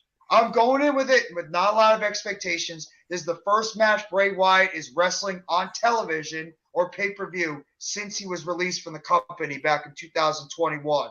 So I am totally intrigued by this match. I'm intrigued to how they're going to book it. I'm intrigued to see, like, what happens during it. But Bray Wyatt's got to win. You're not doing this type of match if Bray Wyatt's going to lose. This is a Bray Wyatt victory right here. He's the bigger story. He's the bigger star right now. So Bray Wyatt's got to win. But I'm leaving the door open to see how they put this match together, because it could be stupid and suck, or this thing could actually be really good. We don't know. Vince, what do you think? I think there's going to be some Mountain Dew in the match, and I don't want that. I don't want that. But come on, it would be kind of funny to see Mountain Dew. But yeah, I'm really excited for this. I'm kind of like, what are we going to see here? I mean, how long is this match going to be? That's my question. It's like, what are we going to see? How long is it going to last for? And it's just like, I'm ready. Basically. I didn't. Right. These lights, they'll be off. Yeah. These lights will be off. You know what we should do for the lights out match? We should all turn off our lights. Oh my god. And everybody's going to be watching us, and they're going to just see black screens on the thing. Right. I'll do it. I'll be like, hey, it's lights out. No. The only thing that I'm going to have a light on that's like not as bright, like the one I have right now. Not like my main lights, so at least I could see it better on television. I could turn out the lights. I mean, the TV is going to be bright enough, I guess, but yeah, that's exactly what I'm doing. Not everybody's going to do it. I don't see Mac doing that. So I might bring this ring light down, right? So I'll have that light off and this light on. Yeah, I don't know. I don't know. What do you think, Earl? What do you think? Do you think this match is going to be halfway decent, or your expectations are like? You sound like your expectations are a little bit on the fence with it. Like you're thinking it's going to be some stupid hokey pokey type match, like the Bliss and Miller one. Yeah. I mean, I was on the fence with both of them because I just don't want. I just don't. As a wrestling fan, you get so. You have an expectation for something, and then you already know who you're dealing with. And that balloon gets deflated. So I just don't want to see. I don't want to see anything weird in this match. I don't want to see anything farcy in this match. I don't want to see this. I really don't, because I'm telling you guys. You may not like Twitter. But let me tell you something. The people on Twitter will dump all over this match if it's crap. I'm telling you they're gonna dump on it.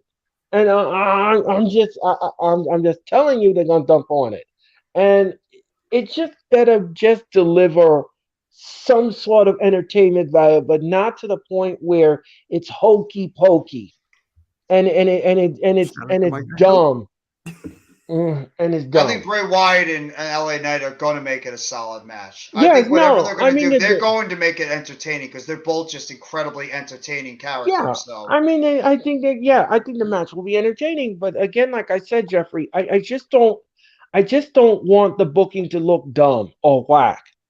I just don't want that. It might look dumb. Just being honest, it might look pretty dumb. What's going on, AK? Hey, AK, how you doing? Okay, let's talk about the Women's Royal Rumble for a second. Now, before you talk about that real quickly, I'm just curious. Do you think we're going to get a women's SmackDown Women's Championship match somehow, some way? They're going to throw that in tomorrow on SmackDown just to add it to the card, because we got 5 matches on the card right now. I think what's going to happen here is I don't see them adding any more matches to the list.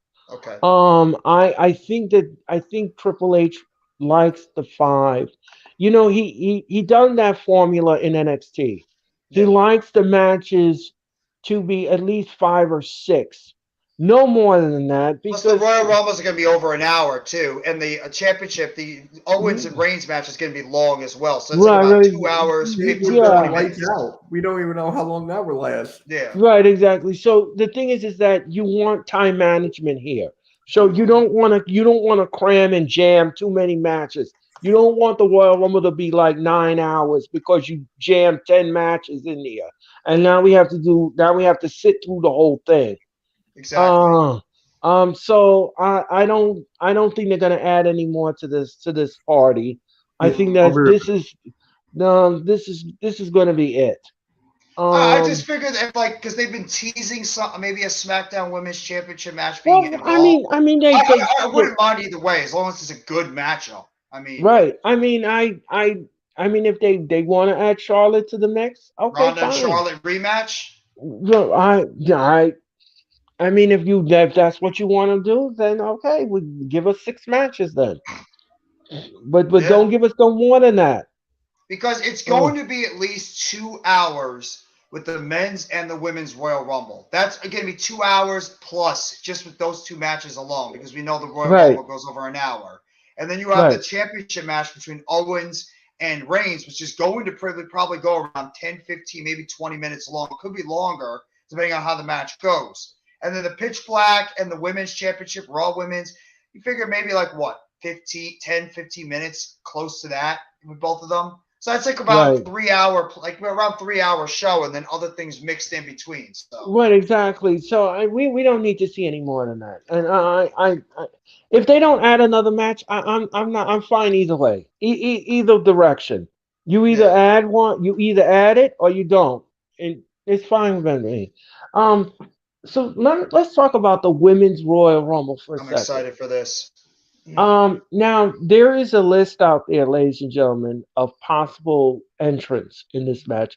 I'm not going to read the list because I don't want to ruin it for anybody. I don't want anybody to accuse me of Spoiler spoiling it. alert! Spoiler alert! Yeah. So I'm not going to do that. I'm not going to read the list. You I have just some have to find. ideas. I have some ideas Yeah. who might come back, but I'm not gonna say Um. anything. No, I'm not going to say anything either. So these are the confirmed ladies. These are confirmed. And Mm-hmm. this is the list that I'm gonna go off of. Okay. So we have so far in the women's Royal Rumble, we have Liv Morgan, Okay. we have Candice LeRae, Mm-hmm. we have Rhea Ripley, Mm-hmm. we have Raquel Rodriguez, we Mm-hmm. have Shayna Baszler, Mm-hmm. we have Selena Vega, Interesting. and we have Emma. So now, like I said before, like there is another list, but I am not going to read that because I'm not going to spoil it. You just Well, there's have some to. other people on the roster that are probably going to get Yeah, added that we there, know are there, going to be no, involved. no, Yeah. but ladies and gentlemen, there's this other list, this rumor list. There's a famous woman on here that I think you're going to be very shocked at if she comes into the Rumble. If Don't say it, but I hope I'm it's a not saying good it, famous. I hope it's a good famous. I'm not Can I gonna say guess? no. I mean, you can guess if you, but I'm not. I'm not gonna reveal it. I'm not gonna reveal it. Because I got a I'm. couple names in mind. I am not going to say one word. I hope we get Not some even NXT women too. wait, not even bird. Bird is the word. I think there's going to be some NXT women involved in this too. A Oh good yeah, amount of them. We're going to yeah. get NXT women coming up that are going to be involved in the Rumble. So this is the thing that I said. This is the thing I said. The reason this is the reason why I said this on Monday night. The build for this Royal Rumble is non-existent. And this is why I said the women that I just mentioned in this Royal Rumble, you could have built around this Royal Rumble and made it more intrigued, so that Mm, this way the audience is even more invested into this Rumble, and that mm. this way they can find out exactly who else is going to be in this Rumble. Because, ladies and gentlemen, the list that I saw today, oh man, are you going to be in Shockville?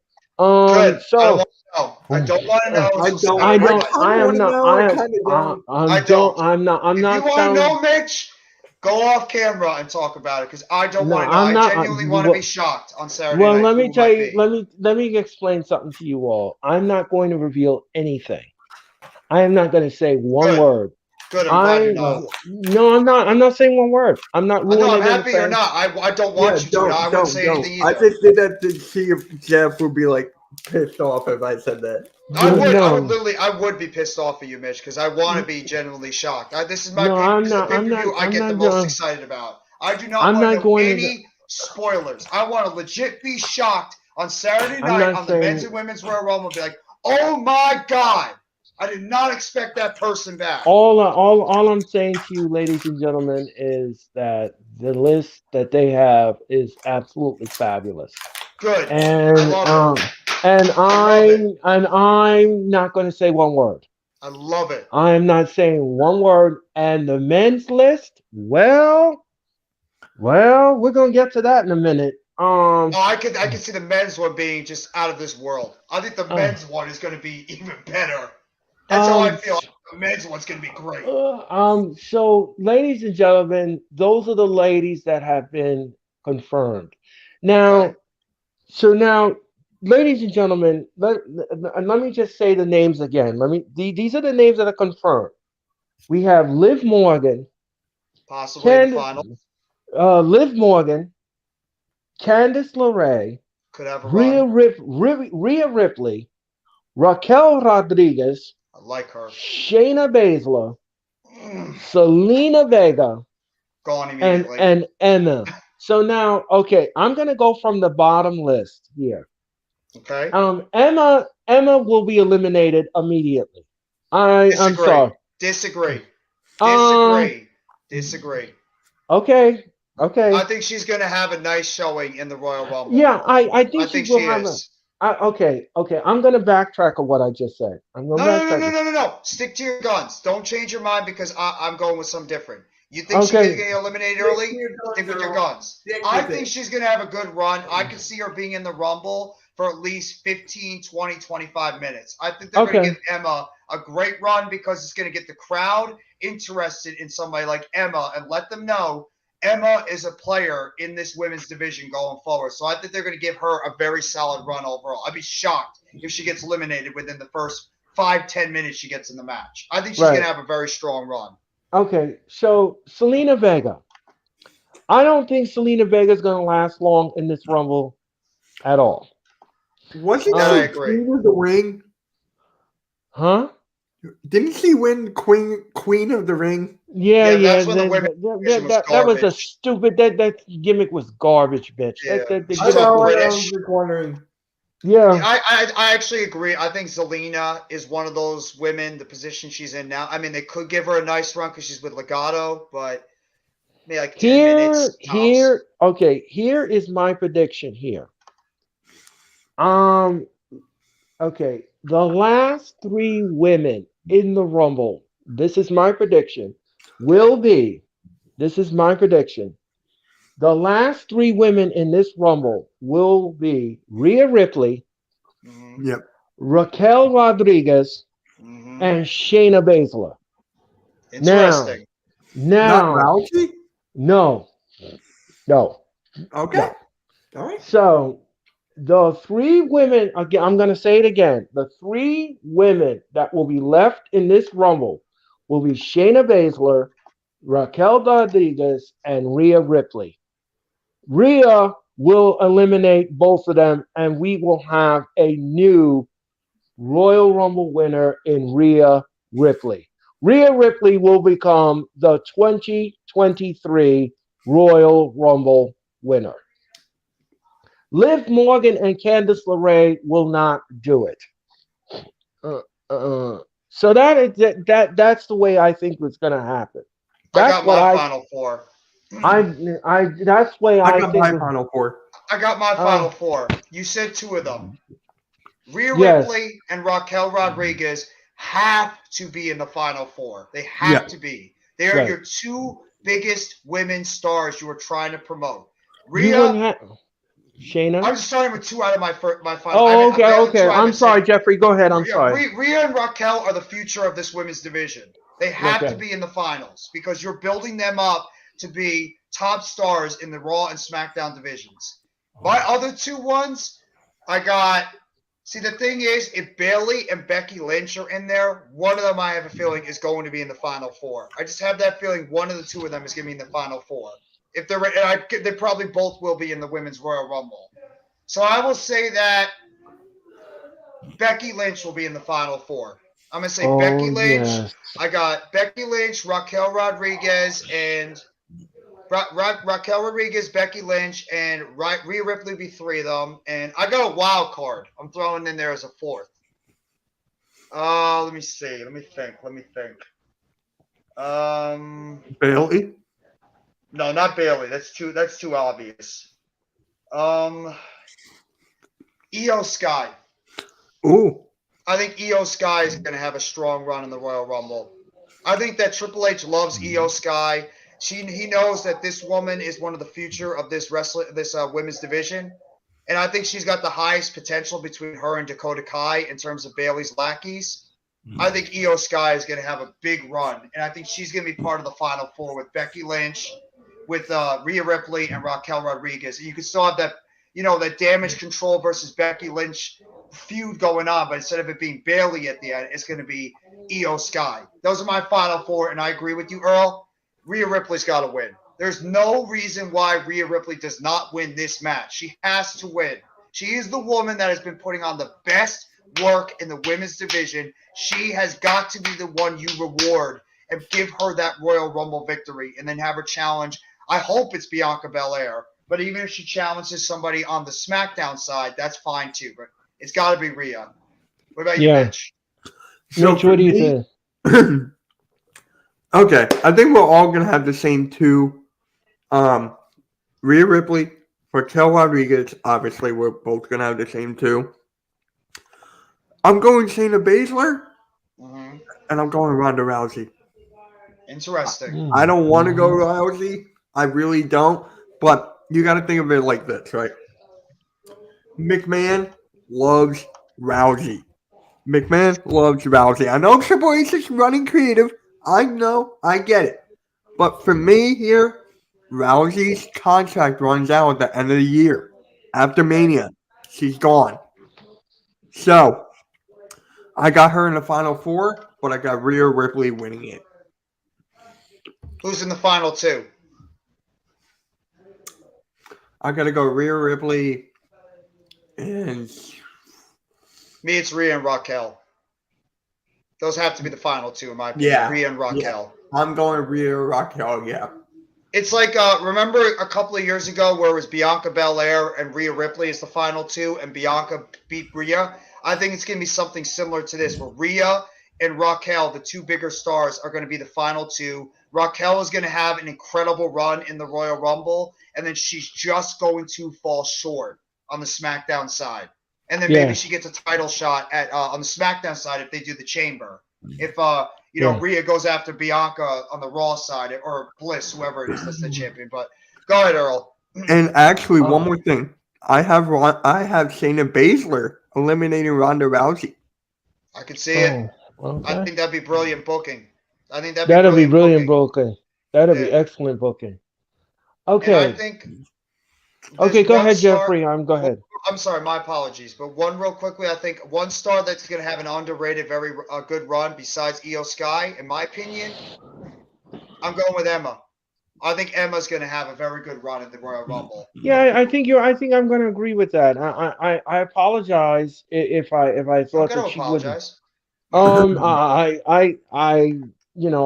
said earlier that that I didn't think she was going to last long in this Rumble, and Jeffrey disagrees with me, and I think I have to change my mind about what you just said. So if you think she's going to get eliminated early, you don't have to change your mind because I said no, different thing. You stick with your guns. If you think she's going to get eliminated early, stick with your guns, Earl. It makes it better. Don't change your mind because I have a different feeling about it. Now when me and DJ had our show, right? Mm-hmm. Sure, I agreed with every single outcome because it's dang near predictable, but we had a nice back and forth about some things, and that's what made it very, very interesting.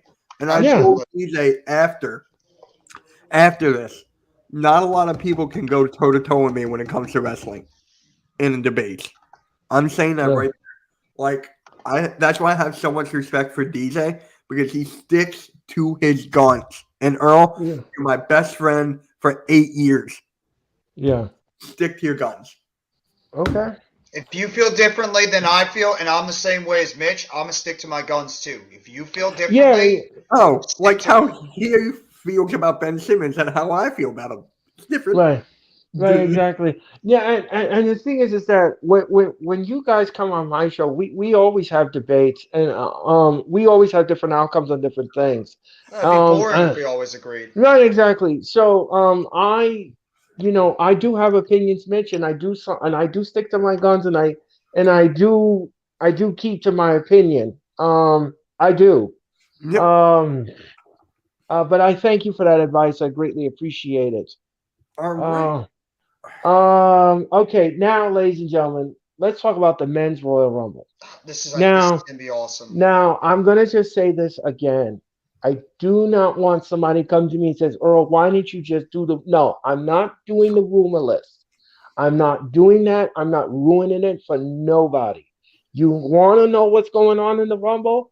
You just have to watch Saturday night. Watch the pay per view. Watch it because you don't know what's coming. You have no idea what shoe is going to Can't wait. drop. I You have can't no wait. idea. So I looked at the men's rumor list today, ladies and gentlemen, and let me tell you something. There's a lot of dudes in this Royal Rumble that I think you're going to be like, say what? Anyway, anyway, here are the confirmed entrants in the men's Rumble. This is the only list that I'm going to read. Is the confirmed. Now these are confirmed. We have Kofi Kingston. We have Santos Escobar. Love him. We have Ricochet. We have Austin Theory. Oh We man. we have Seth freaking Rollins. Well, yeah. We've given. got Bobby Lashley. hmm Boo. We've got Baron Corbin. Oh god. Yay. Yeah. We Oh god. we have Gunther. Oh yes. We Yes. have Omos, who is green as never mind. That's a good segue. Good segue. We have Cody Rhodes. Yes. I And we just got have something to say about Cody Rhodes. I love it. I love that he's back. I want it as a damn surprise. That's what I No, want. I actually like him being confirmed as in the Rumble. I Him, I don't. don't mind. a lot of people said the same thing, Mitch. But you know what? It, whether it was a surprise or whether it isn't, it was kind of like predictable that he was coming back to the Rumble anyway because he had the surgery, and we knew his time frame of being out of the WWE, and They've been everyone teasing for had, months. and they've been teasing it for months. So Yeah. it wouldn't have been a surprise if they would have just kept it on the wraps and then brought him out because we would all know. Mm. You know what I'm saying? So we have Cody Rhodes, Omos, we have Drew McIntyre. Yep. We have Sheamus in the match. Like it. We have Braun Strowman in the match. And He could do some damage, Strowman. yes, You and could. we have Karrion Cross. He could be Okay. underrated in this Rumble. Did you say Solo Cross. Sikoa yet? No. I think he No, will be in it though. I I think He's think Solo gotta will be in in the it. Rumble. That's my Yeah. hot take. Yeah, I don't see his name on this list. But anyway, ladies and gentlemen. Okay, so here's what I think is gonna happen in this men's Royal Rumble. Okay. Did I also mention Rey Mysterio? No, you did not. Okay, Did you mention Rey Mysterio is in this match too. So this is going to be my final three. The final three men in this Royal Rumble Okay. will be Rey Mysterio, Gunther, and Cody Rhodes. And Wow. Cody Rhodes will end up eliminating both men, and your winner of the 2023 Royal Rumble will be Cody Rhodes. Wow. That's where I disagree. Yeah, I disagree with that too. I got Okay. Cody there. Okay. Not with Okay. the not well, Mitch, go Not ahead with first. Cody. Don't go on. Cody wins. Cody wins. But this is my 3. Okay. Go ahead, Mitch. Cody, Sami Zayn, Seth Rollins. Those are my final 3. Actually, and Cody Rhodes wins. Mitch just stole mine. I have my final 4. I do think that Sami Zayn, Seth Rollins, and Cody Rhodes will be 3 of the finalists, but I believe whoever is a mystery person will be in that final 4. Whoever we get as a surprise is going to be in the final 4. Gunther, the problem with Gunther is I do believe that Drew McIntyre or Sheamus or somebody's going to eliminate Gunther. I think somebody's going to take Gunther out of the match. Strowman maybe does it, and that could start Strowman and Gunther into a feud for the title, the IC title, so maybe Strowman eliminates Gunther. I think Karrion Kross is going to have that type of run in the Royal Rumble because they need to make Kross look good. Kross has looked horrible on SmackDown right now. They need him to look strong. But I got a 4th. Edge. I think Edge will be 4th. I like it. I want him to have a good run, of course. But when me and DJ talked, he has Finn Balor eliminating Edge. So that way you build that up to Mania. And then he also said Cody Rhodes, Seth Rollins, start the Rumble. Have them start and have them finish. I can see that. Do like a Shawn Michaels and Undertaker type deal. Yeah. The 2 of them start and then all make it all the way to the end. I mean, I want Cody to come out like at 30. But no, if The Rock, I want somebody unpredictable. I want somebody that we don't expect. If The Rock comes out at 30, he automatically wins. No, I disagree. What? I disagree. I disagree. Okay. I don't even know if he's going to be there. Somebody's got to eliminate The Rock. If he's involved in the Rumble, and if he is, no guarantees. I don't want him to win. I don't either. Goddamn predictable. That's my point. So who do you think will eliminate him? I think somebody will eliminate him. Maybe Sami Zayn does it if he's in the final Solo 4. Sikoa? He eliminates The Rock. Maybe Solo Sikoa. I don't know, but Sami Zayn, Cody Rhodes, and Seth Rollins, in my opinion, have got to be at the end of the match. They're the 3 most intriguing characters, and they're the 3 that have the best chance to win this Royal Rumble. If you think about it, it's those 3 guys that are the most deserving to win the men's Royal Rumble. It just makes too much sense. You wouldn't have Edge? Edge, I think, is going to get eliminated. I think Edge and Balor are going to eliminate each other. I can see the both of them eliminating each other. Okay. I actually do believe Austin Theory is going to have an incredible run, too. Theory is going to have a big run in the Royal Rumble. But he's going to get knocked down the last 6 or 7. You know who I think? Kofi. Because Kofi always has that amazing spot. Yeah, but he's not going to get all the way near the end. He's going to have that spot. No. He's going to have a spot. He's going to have a big spot. And I think he'll last 10 minutes. I think Ricochet's going to have that big spot, too. I think Ricochet's there to have a big spot. Ricochet. Who else? Mysterio, you could say. But okay, so we have a difference of opinion. We all are picking the same in the end. We're all picking Cody. We're all coming up to the same road that the Cody Rhodes will win. Yes. So 2023 Royal Rumble. Now, Earl, I have a question for you real quickly. Yes. And for Mitch. Who do you think in the Royal Rumble is going to eliminate the most people in the men's and the women's Rumble? Earl, you first, and then Mitch, you can go ahead. You already know who I'm going with, so. The men's and the women's. You already know mine for the men's.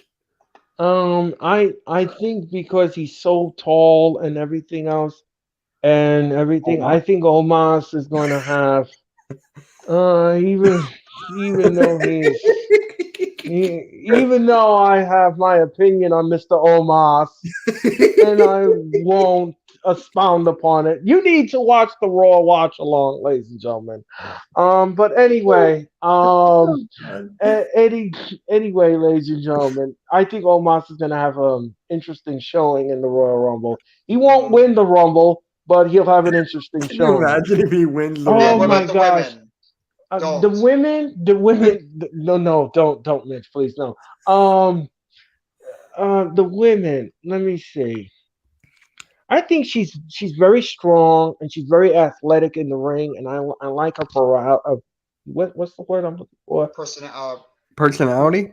No, not personality. agility, Physicality?